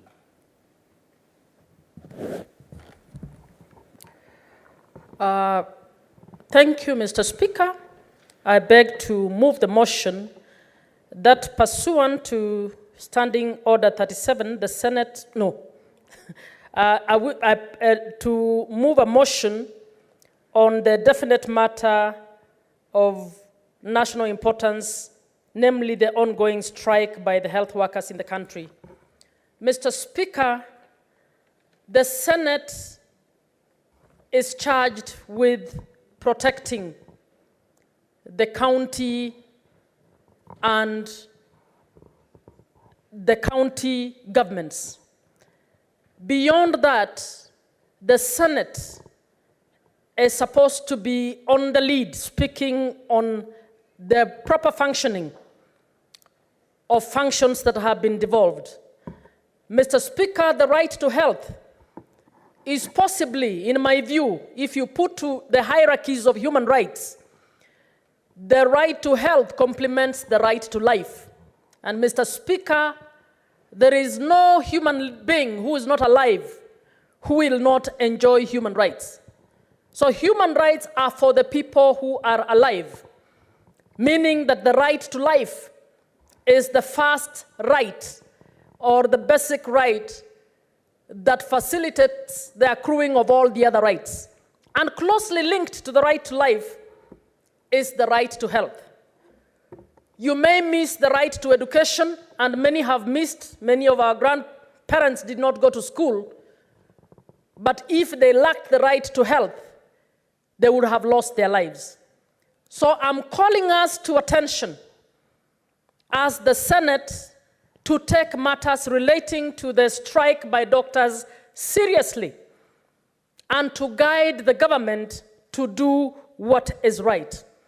Mr. Speaker, this morning we had the CS Health before us, but we were not able to exhaustively address the issues because the nature of question time is such that you are restricted to what the questioner has put, and the question that was put in the morning was largely general and did not seriously address this issue. The CS was then given time to read what was a very good sounding policy, but which did not address the crux of the matters when it comes to the doctors' strike.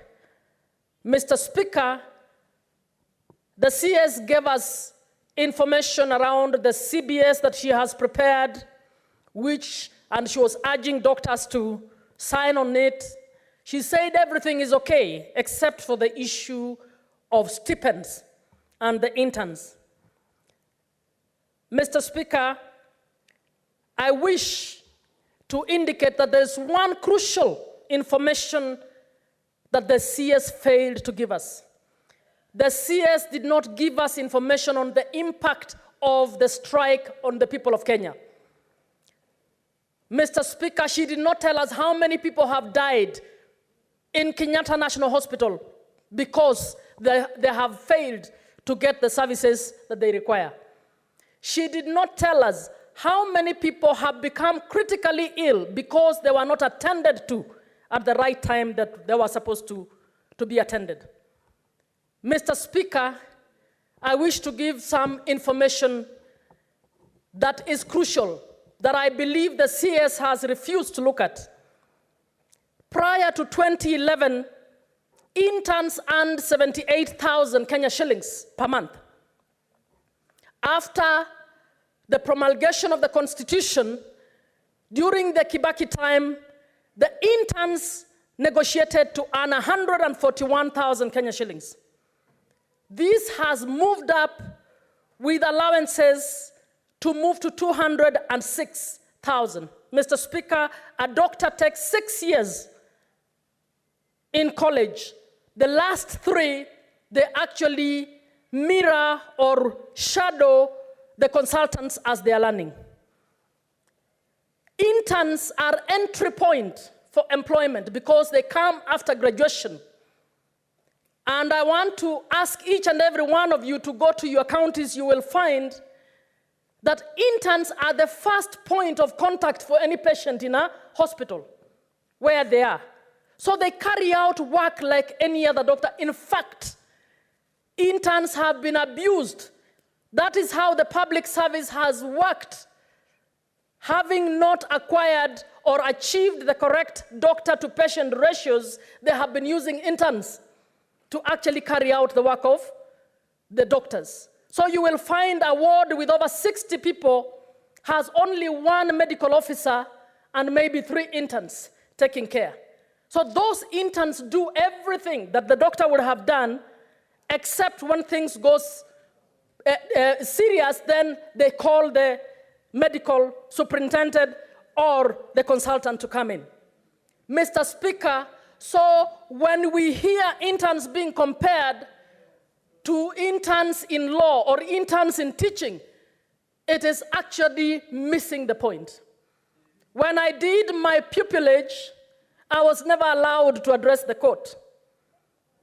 But when a doctor is interning, the doctor is making decisions of life and death. But Mr. Speaker, our Constitution has provided that we cannot alter payments of employees to their detriment. Where are we finding this? Everybody's raising the taxes Inflation is high. These doctors earned 78 in just before August 2011. We want them to earn 70,000 shillings. Mr. Speaker, we need to speak for the people who are dying. The child of the CS and the child of the senators, the children of MPs, if they get sick today, they will go to Nairobi Hospital. They will go to Aga Khan, paid for by these taxpayers who are dying. But we don't want to do anything about it because we are safe. Because our spouses will be taken, we have an insurance paid for that can avoid these strikes. Mr. Speaker, there was a time I actually suggested that all state officers should be treated in public hospitals in order for them to feel the pinch the way other Kenyans are feeling the pinch. We need to know how many people have died. We need to know how many people have got worse. As members of parliament, as senior government officers in the Ministry of Health, continue being with the arrogance of speaking and even using language that is not acceptable. How do you say doctors must come to the table?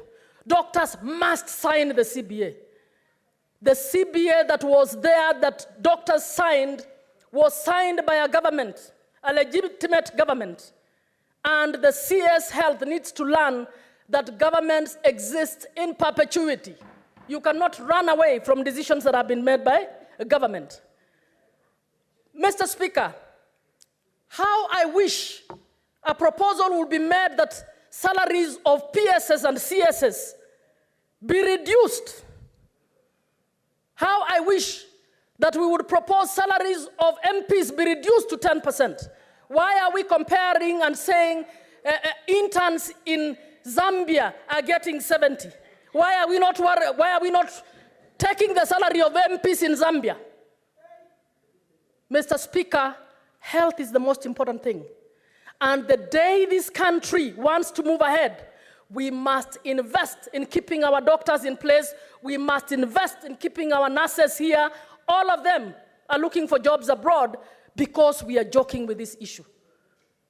Mr. Speaker, I wish to call to my colleagues to speak truthfully to this issue and ensure that we condemn what is going on and call the CS to order and the Ministry of Health to ensure that the doctors' pleas are heard. At the very least, they must not be given less than what they have been earning.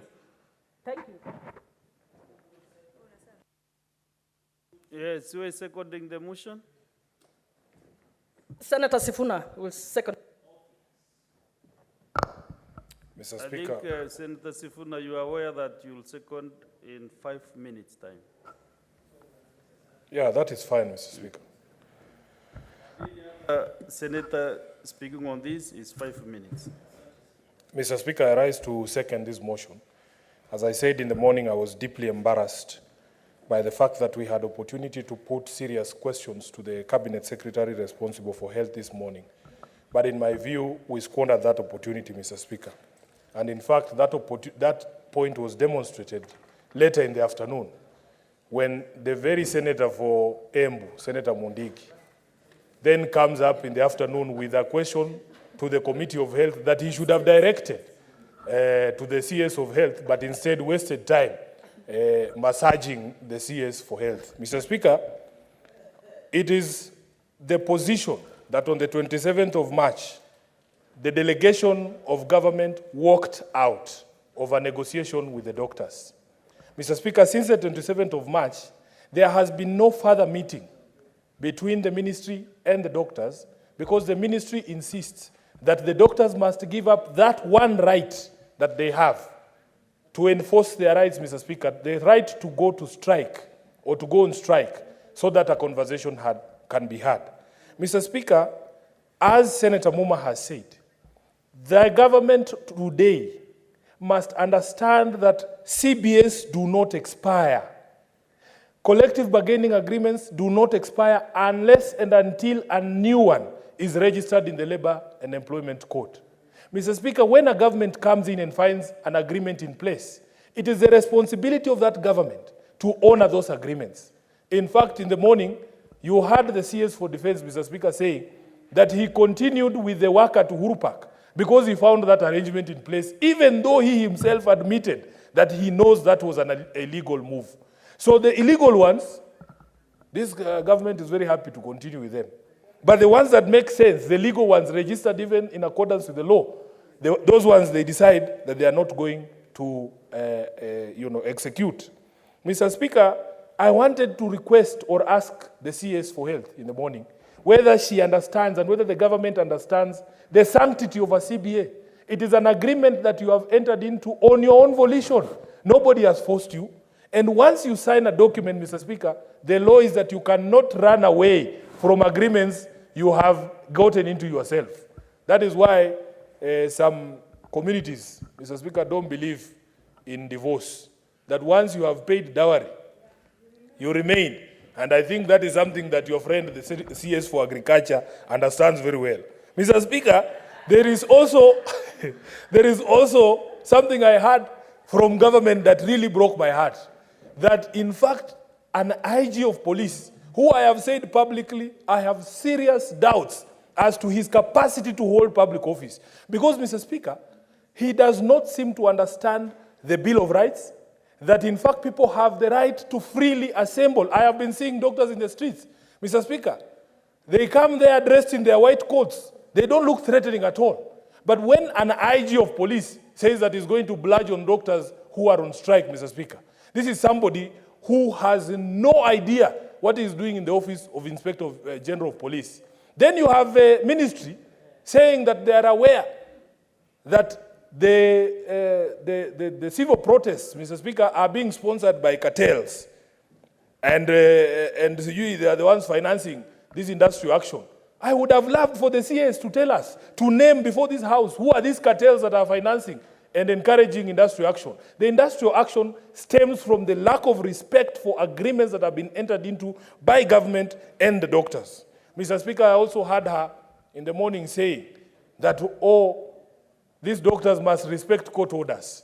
I wanted to know from the CS, where does she get the moral authority?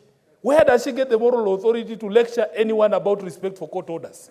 Mr. Speaker, is in this same government that told us that those court orders don't have to be respected. I heard the president himself speaking on the Ihith and Ndunyunjeru Road, where the Environment and Land Court has said you cannot build a road through the Abadeas. He instructed a PS, I saw it myself with my own eyes, saying, wewe jenga hii barabara. Why can't he do the same? Because, Mr. Speaker, it is government that sets the pace for respect of court orders. So they have no moral authority to tell doctors that until and unless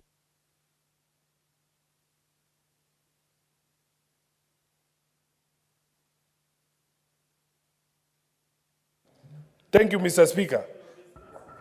Mr. Speaker, this is the seconding I am doing. So, therefore, Mr. Speaker, nothing stops the CS. Nothing stops the officials in the ministry. And I met them outside the corridor and I told them they have embarrassed themselves in the ministry today. All they need to do, they can have informal meetings with doctors. Sometimes these things are resolved not in formal settings where you are using all this tough language and you want to show us. And I've heard the president today say, Mr. Speaker, that if you're supporting doctors, you pay them with your money. I want to remind him, the money that pays doctors, the money that pays him is not his money. We support doctors. We want our taxes to be used to pay doctors. I second, Mr. Speaker. Thank you. Honorable Senators, I now propose the question that pursuant to Standing Order number 37, the Senate do adjourn to discuss a definite matter of urgent national importance, namely the ongoing strike by health workers in the country. We start with Senator Chalgei Samson. Mr. Speaker, I want to thank you for this opportunity. The issue of health crisis and the strike in the country is of huge concern. But, Mr. Speaker, while we mourn more than the bereaved, my concern is when you look at the fourth schedule, the issue of health is devolved. You know, we cannot speak from both sides of our mouth, Mr. Speaker. When it comes to issues, and you know, the Constitution is very clear. The work of Parliament, for example, national, is to set the standard health policy. And Senator Mans understands this because we had a push and pull until Supreme Court. So where is the voice of Council of Governors? Most of the wage bill that we discuss in counties, when you ask governors, are you young? Goes to health committee, Mr. Speaker. What the president and the national government has been doing is a charity to try and bring sanity as the bigger brother in the all dimensions of the Speaker. Mr. Speaker, I want to say this. I didn't even hear both the mover and you wish to be informed by the mover of the motion? No, I can't because of my time, Mr. Speaker. And from our tone and demeanor today, I don't think that's a correct information. Mr. Speaker, I didn't hear something about the whole function of Council of Governors. The counties, they are in messes. For example, Kapsabet County Referral Hospital, Mr. Speaker, the rats are eating lunch with the patients. There are no drugs in some of those hospitals, Mr. Speaker. I would have expected Senator Muma, who I have tremendous respect, to point out the role or non-activeness of Council of Governors, Mr. Speaker. Even in Meru, the health sector is on its knees. You go to Isiolo, Mr. Speaker, the fridge of mortuary is not functional. You can feel the smell. Here in Nairobi, I would have expected the Senator of Nairobi to highlight the malfunctioning of the health sector within Nairobi City, Mr. Speaker. So we cannot, we are just playing to public gallery. We are going for a popularity contest by saying, oh, doctors are being frustrated, oh, the national government, just to be politically right, Mr. Speaker. While I agree on the issue of interns, Mr. Speaker, 70,000, how many Kenyans are paid 70,000? Even P1 teachers are not paid 70,000. Even the ECD teachers, which we are pushing for standard scheme of service, are paid even a special salary in my county of 5,000 to 10,000 shillings. 70,000 to pay an intern. I said yesterday, I want to repeat, I was a pupilage. I was a pupil at my master, Sarah Karuka. I was never paid even a single penny. You had the CSA today, it is stipend, it is pocket money. Even the SRC guidelines and formulation does not recognize stipend. What doctors want is that you want to have your cake, you are not yet qualified and admitted to be a doctor, yet to want to enjoy the benefits of being a full practicing doctor, which is unfair, Mr. Speaker. It is like taking your girlfriend and transforming like what used to happen in campus by cohabitation, without giving dowry and everything, you want to make it your wife, Mr. Speaker. I know in some cultures there is a process to it. What I want to ask in conclusion, Mr. Speaker, because in the interest of time, I want to request doctors, nurses, to come on the negotiating table. We can scale stairs as we do the come, sit down, let them renegotiate the collection bargaining agreement, CBA, sit with government. I saw the people like SG Davji and Taylor, the people like Washira and the rest. They can negotiate as their leaders, as doctors and nurses go back to work and alleviate suffering by Kenyans, Mr. Speaker. They should live by the Hippocratic oath that says, if life against money, they will always choose life. But the Kenyan doctors and all these are choosing money over lives. Yet they swore as by the Hippocratic oath, and I want to dare them. Because in their oath, like us, they say we'll protect lives against material things. Why is it that when it comes to money, Mr. Speaker, and I have tremendous respect, most of the union's leaders are my friends. We have had a discussion on this. I agree they have valid and genuine concerns, Mr. Speaker. But the government has said, even the Bible says, come ye. You are a son of a clergy. It says, come ye. Let us sit. Let us talk.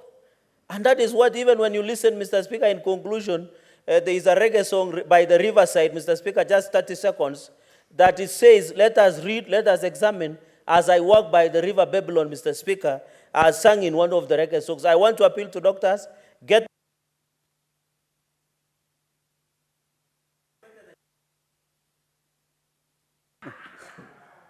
Senator Chelagai, when you are giving your examples, avoid pointing at the chair.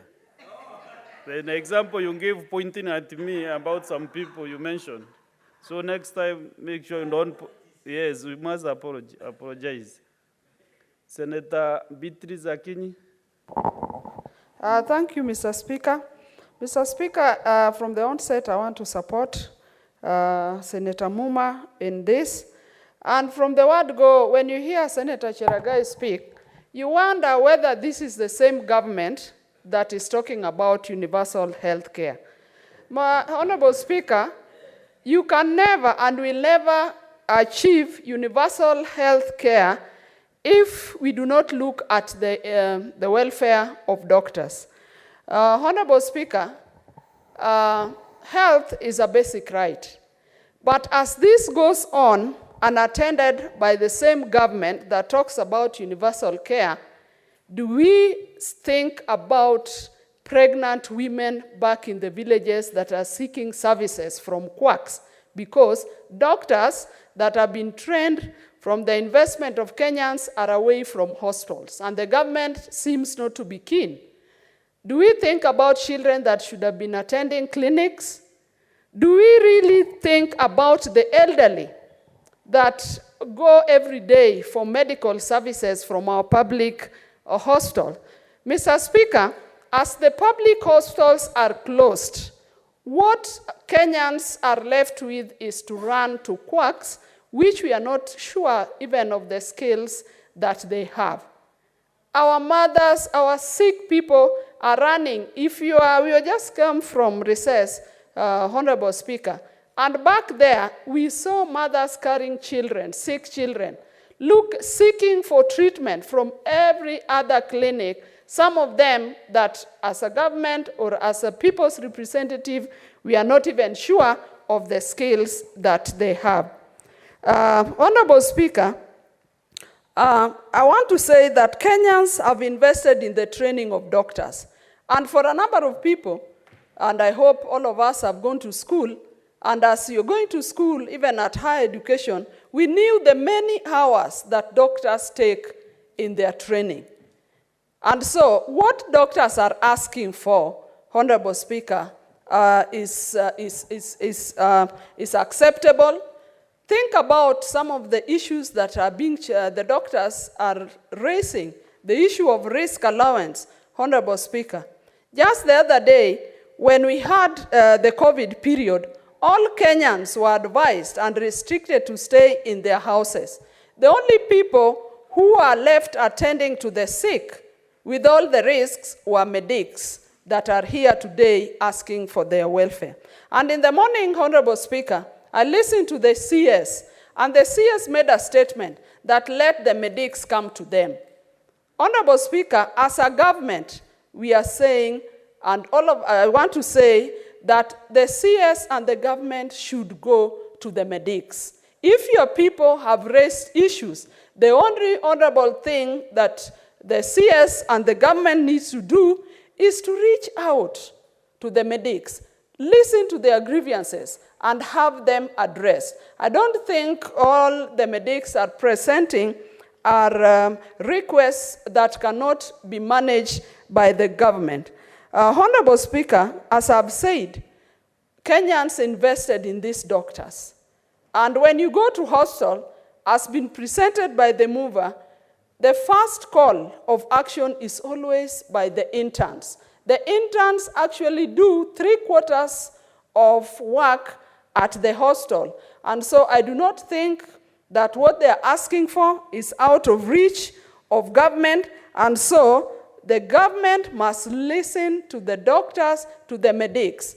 Honorable Speaker, there is this notion that the CS and other people have been propagating that health is devolved. And so the national government should not have a say or should not even be majorly concerned about solving this challenge. Honorable Speaker, this country is made of 47 governments and one major government.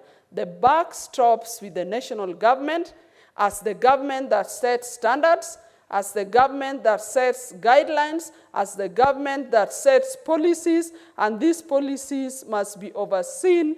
And overall, if health is managed well, Honorable Speaker, then Kenya will meet the universal health care that we are trying to propagate. Honorable Speaker, I want to end by saying there is no Kenyan that is county or no Kenyan that is nation. Senator Manzo, Daniel. Thank you, Mr. Speaker. Mr. Speaker, I raise to support this motion, and Mr. Speaker wants to state that first and foremost, the government of Kenya has refused to fully devolve health, agriculture, and quite a number of other devolved issues like water are still stuck largely in terms of money at the national government. When it comes to training of doctors, education is still a national function, and therefore squarely lies on the CS for health. When a doctor goes for training, a doctor goes to university for 6 years to study medicine. By the time they graduate, they are already doctors. The only other technicality left is a little bit of experience and the requirement, because of apprenticeship, of working with a qualified doctor for some time so that you can be able to learn more or to polish your skills, because dealing with the health, Mr. Speaker, and dealing with one's life is very delicate. You cannot come straight from the classroom and go and operate as a surgeon. You cannot come straight from classroom and be a neurosurgeon. You have to work with other surgeons, apply all your skills, just like fly or the practice of law. And therefore, when it comes to doctors, there was an agreement that they are already working. And in fact, by the contact of the two contracting parties, the government and the doctors, there is already an implied contract, and you are already working. So therefore, when it comes to the bargaining, then the two sides should meet and agree. You may not necessarily implement the previous agreement fully or the subsisting agreement fully, but you can be able to increase and the government, can be able to agree, so that the doctors can, in the negotiations is give and take. But in these current negotiations of the striking doctors is one of dictatorship. It's dictatorial. You are supposed to surrender everything.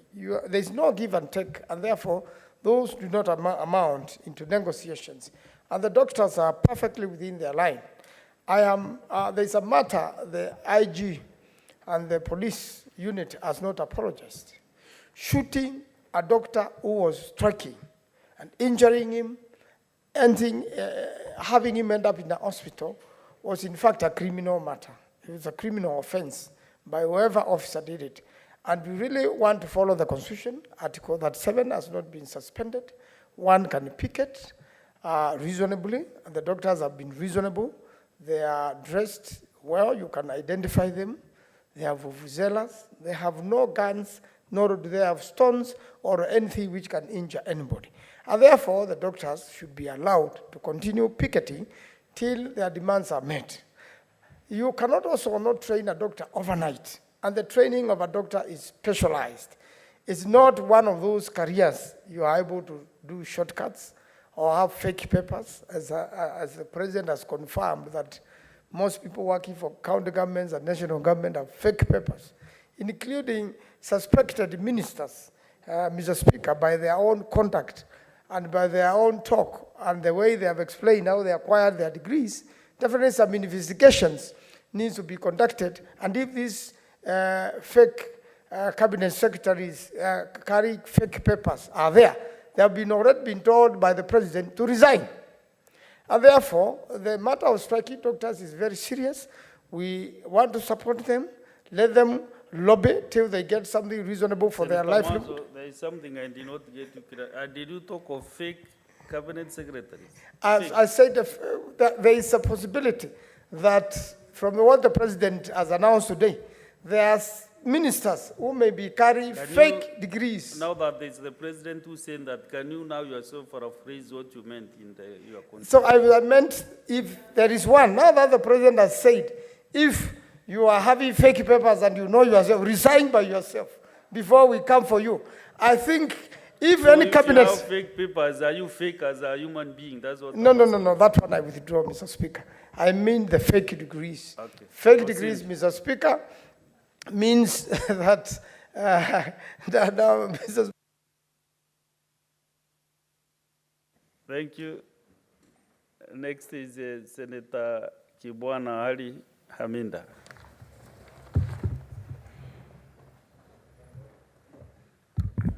Thank you, Mr. Speaker. I fully support Senator Muma on this issue, Mr. Speaker. Today, having the minister, the CS here, it was sad when I asked about the number of deaths, of which she never gave the data. And it seems arrogantly that the government does not give a damn of how many deaths that we've had ever since the strike occurred.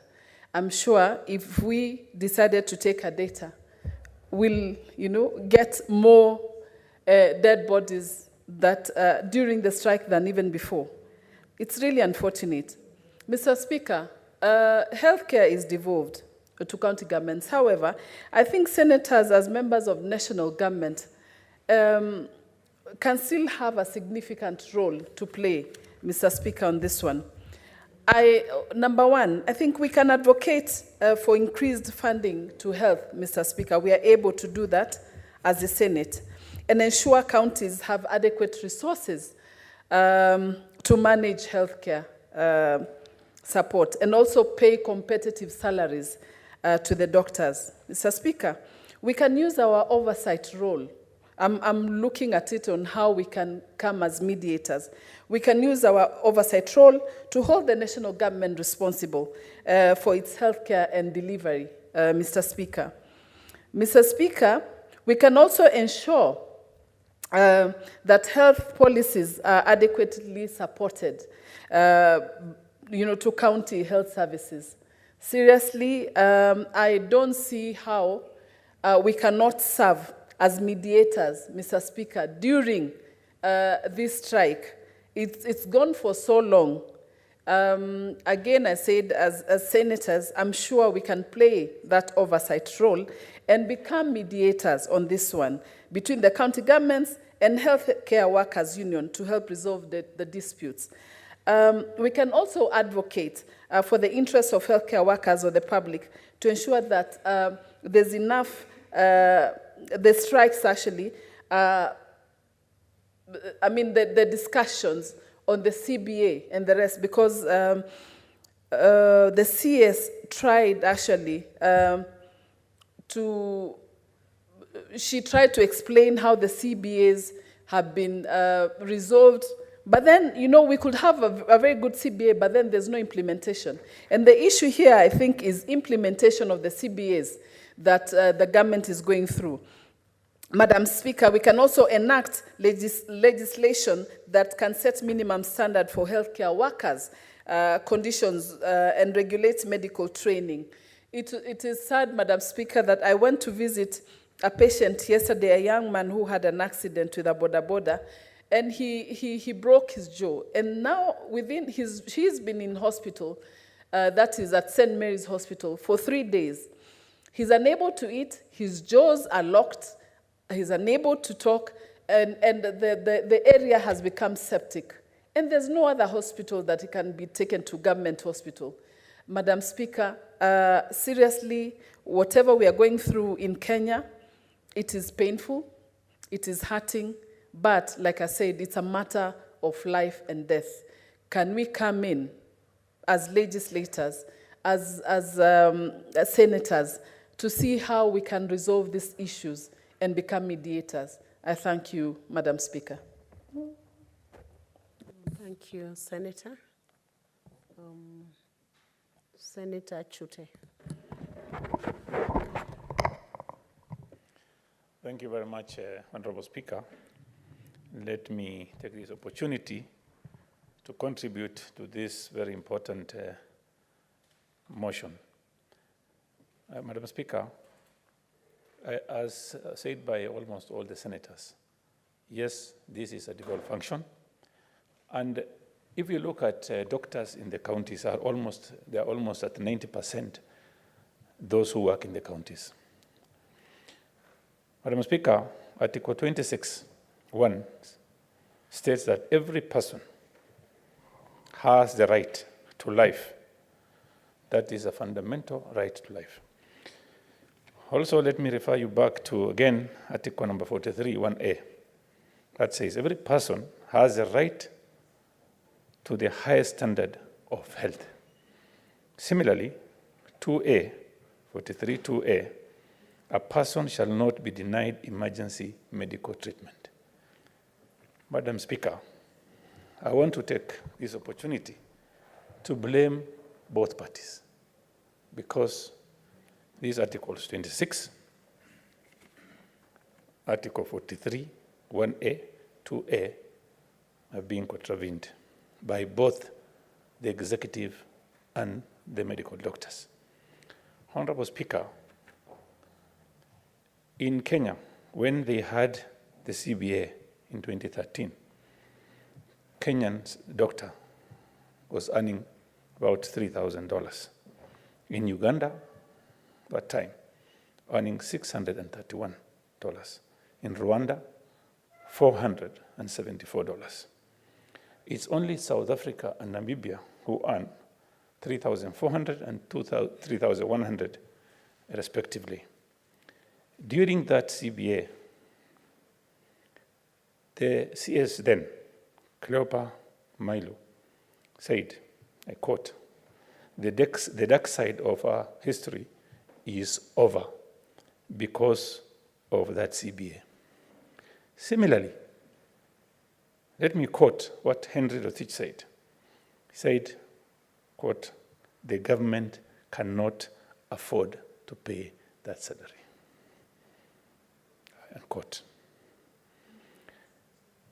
Madam Speaker, to train a student today, a doctor, to specialize on a particular specialty will take about 10 years. My son has just graduated to be a doctor just this year. And it takes huge sacrifice. Madam Speaker, what the CBA says is a 300% increase. What I would request the government to do, I think we need the intervention from the president himself to talk to the doctors. Because each and every minute, a Kenyan, a woman, a man, a young person is dying. And if you look at the CBA they signed, they said, then there is a quote that someone said, one of the doctors said, the strike is over, but the dispute remains. That means the dispute was there before, and even now it is there. And Madam Speaker, I want to urge Parliament, both the Senate and the National Assembly, to intervene in this matter because it concerns the people of Kenya, which are almost 60 million that we are representing. These people are suffering. Madam Speaker, if you look at our senators here today, we have got a card we are using, health card, and it's being paid fully. We are going to private hospitals. What if the people we are representing are not going to those private hospitals? They go to dispensaries, clinics, health centers, and hospitals. So, Your time is up, Senator. So, Senator Okoit Andrew Mutata. Madam Speaker, I rise to support the motion, and I begin off by saying that it's an unfortunate situation that's happening in our country, and we also have we also had a similar situation happening in the UK If you followed the news, they had a doctor strike, both the so-called junior doctors and the senior doctors, or what we call consultants here. They've had their own way of resolving.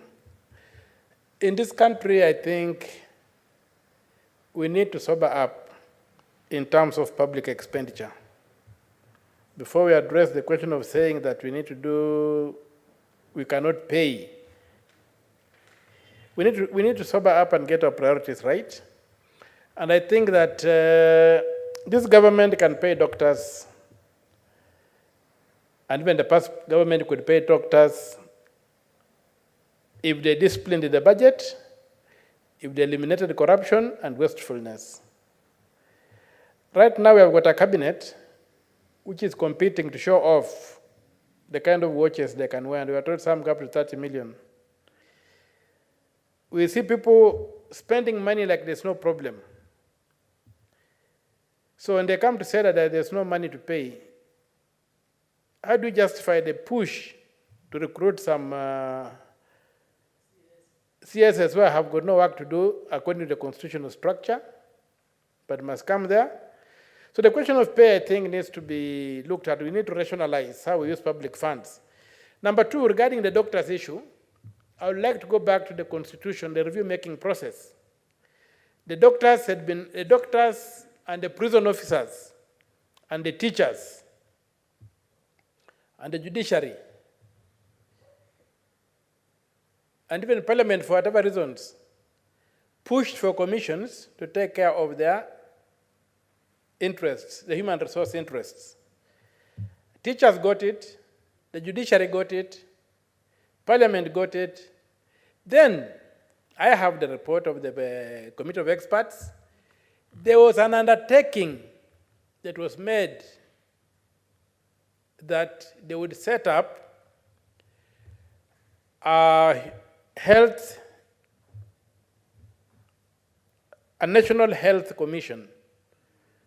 A National Health Commission to address the question of the pay of doctors, or to address the question of the people who are employed in the health sector.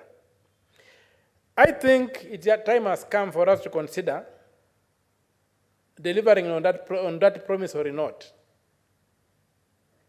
Let us form a national mechanism for hiring and rotating doctors. Because right now, when the doctors go to the counties, the chances for growth are not there, chances for study are not there, chances to do it are not there. It's just like you are consigning them to what some people call kaburi la sahau. So we need to do that. The other thing, we need to interrogate the Constitution very well. In the fourth schedule, did the people of Kenya really devolve health? And if they did they devolve both primary and secondary health? I think the fourth schedule, for me, when I read it, I find that it was primary health that was devolved, while the counties were charged with the duty of preventing people from falling sick. But once somebody fell sick, the national government would take over. Because what was devolved, what was retained at the national government is something called National Health Referral Facilities. When we devolved, we considered them to be national hospitals or centers of excellence in Kenyatta and Moi referral. We forgot that some of those centers of excellence were like Mathare, level 4, but were centers of excellence in terms of mental health. The spinal cord injury hospital is only is a national hospital, but it's a level 4 hospital for a center of excellence. In Alupe, you have got the center of excellence in Busia for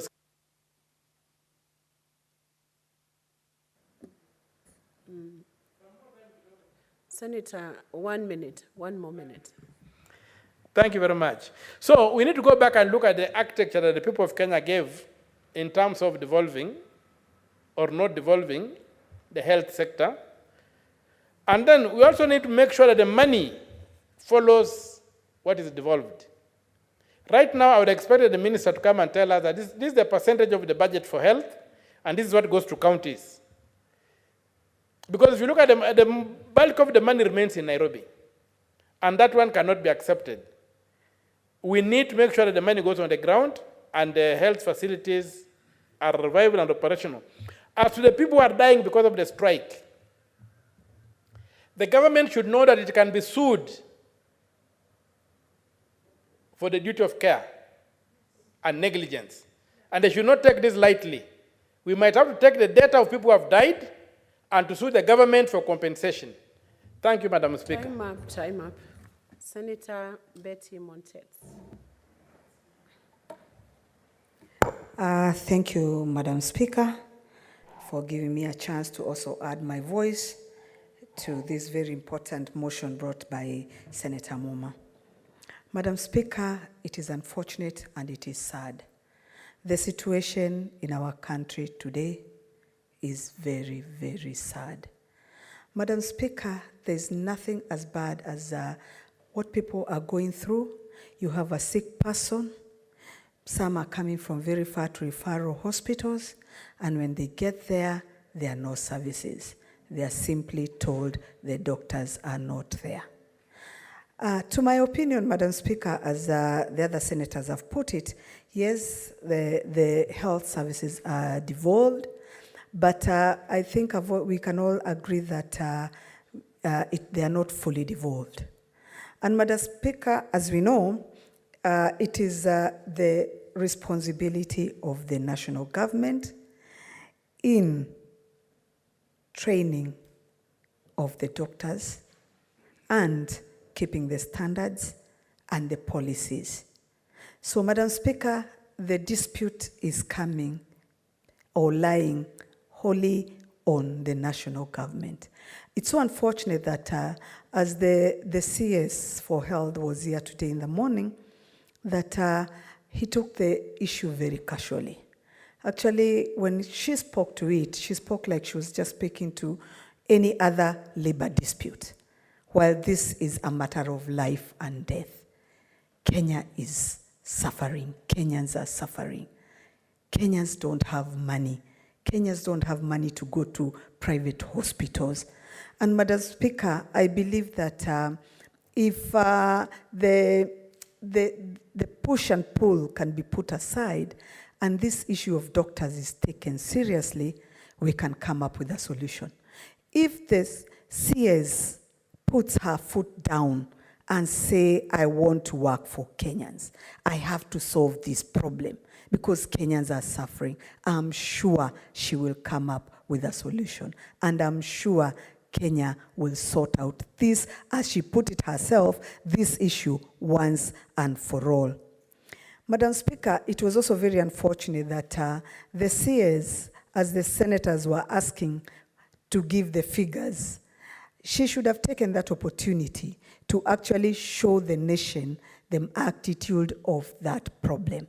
Give the figures of the number of people we are losing in our hospitals, the number of people who are suffering, and Kenyans, I'm sure, would have taken her seriously and should have given a hope to this nation. But what she did, she just brushed it out that they have to come, the doctors have to come to the table. I would urge the government, and indeed the head of state, to seriously look into this issue. We know he has the capacity, the capability. If he can just have the will to resolve this issue, the issue of doctors will be sorted once and for all. The issue of reducing whatever they had negotiated is very unfortunate. So my appeal to this government, please, please help Kenyans. Let us not have a sick nation. Please sort out the issue. Kenyans are suffering, and we are looking upon them to help us. Thank you, Madam Speaker. Thank you, Honorable Senator. This is a motion that was brought under Standing Order 37, and it does not require that a question be put at the end of the debate. So therefore, that brings us to the end of the discussion on this motion. So, Honorable Senators, it is now 6:22, time to adjourn the Senate. The Senate therefore stands adjourned until tomorrow, Thursday, 18th April 2024 at 2:30 p.m.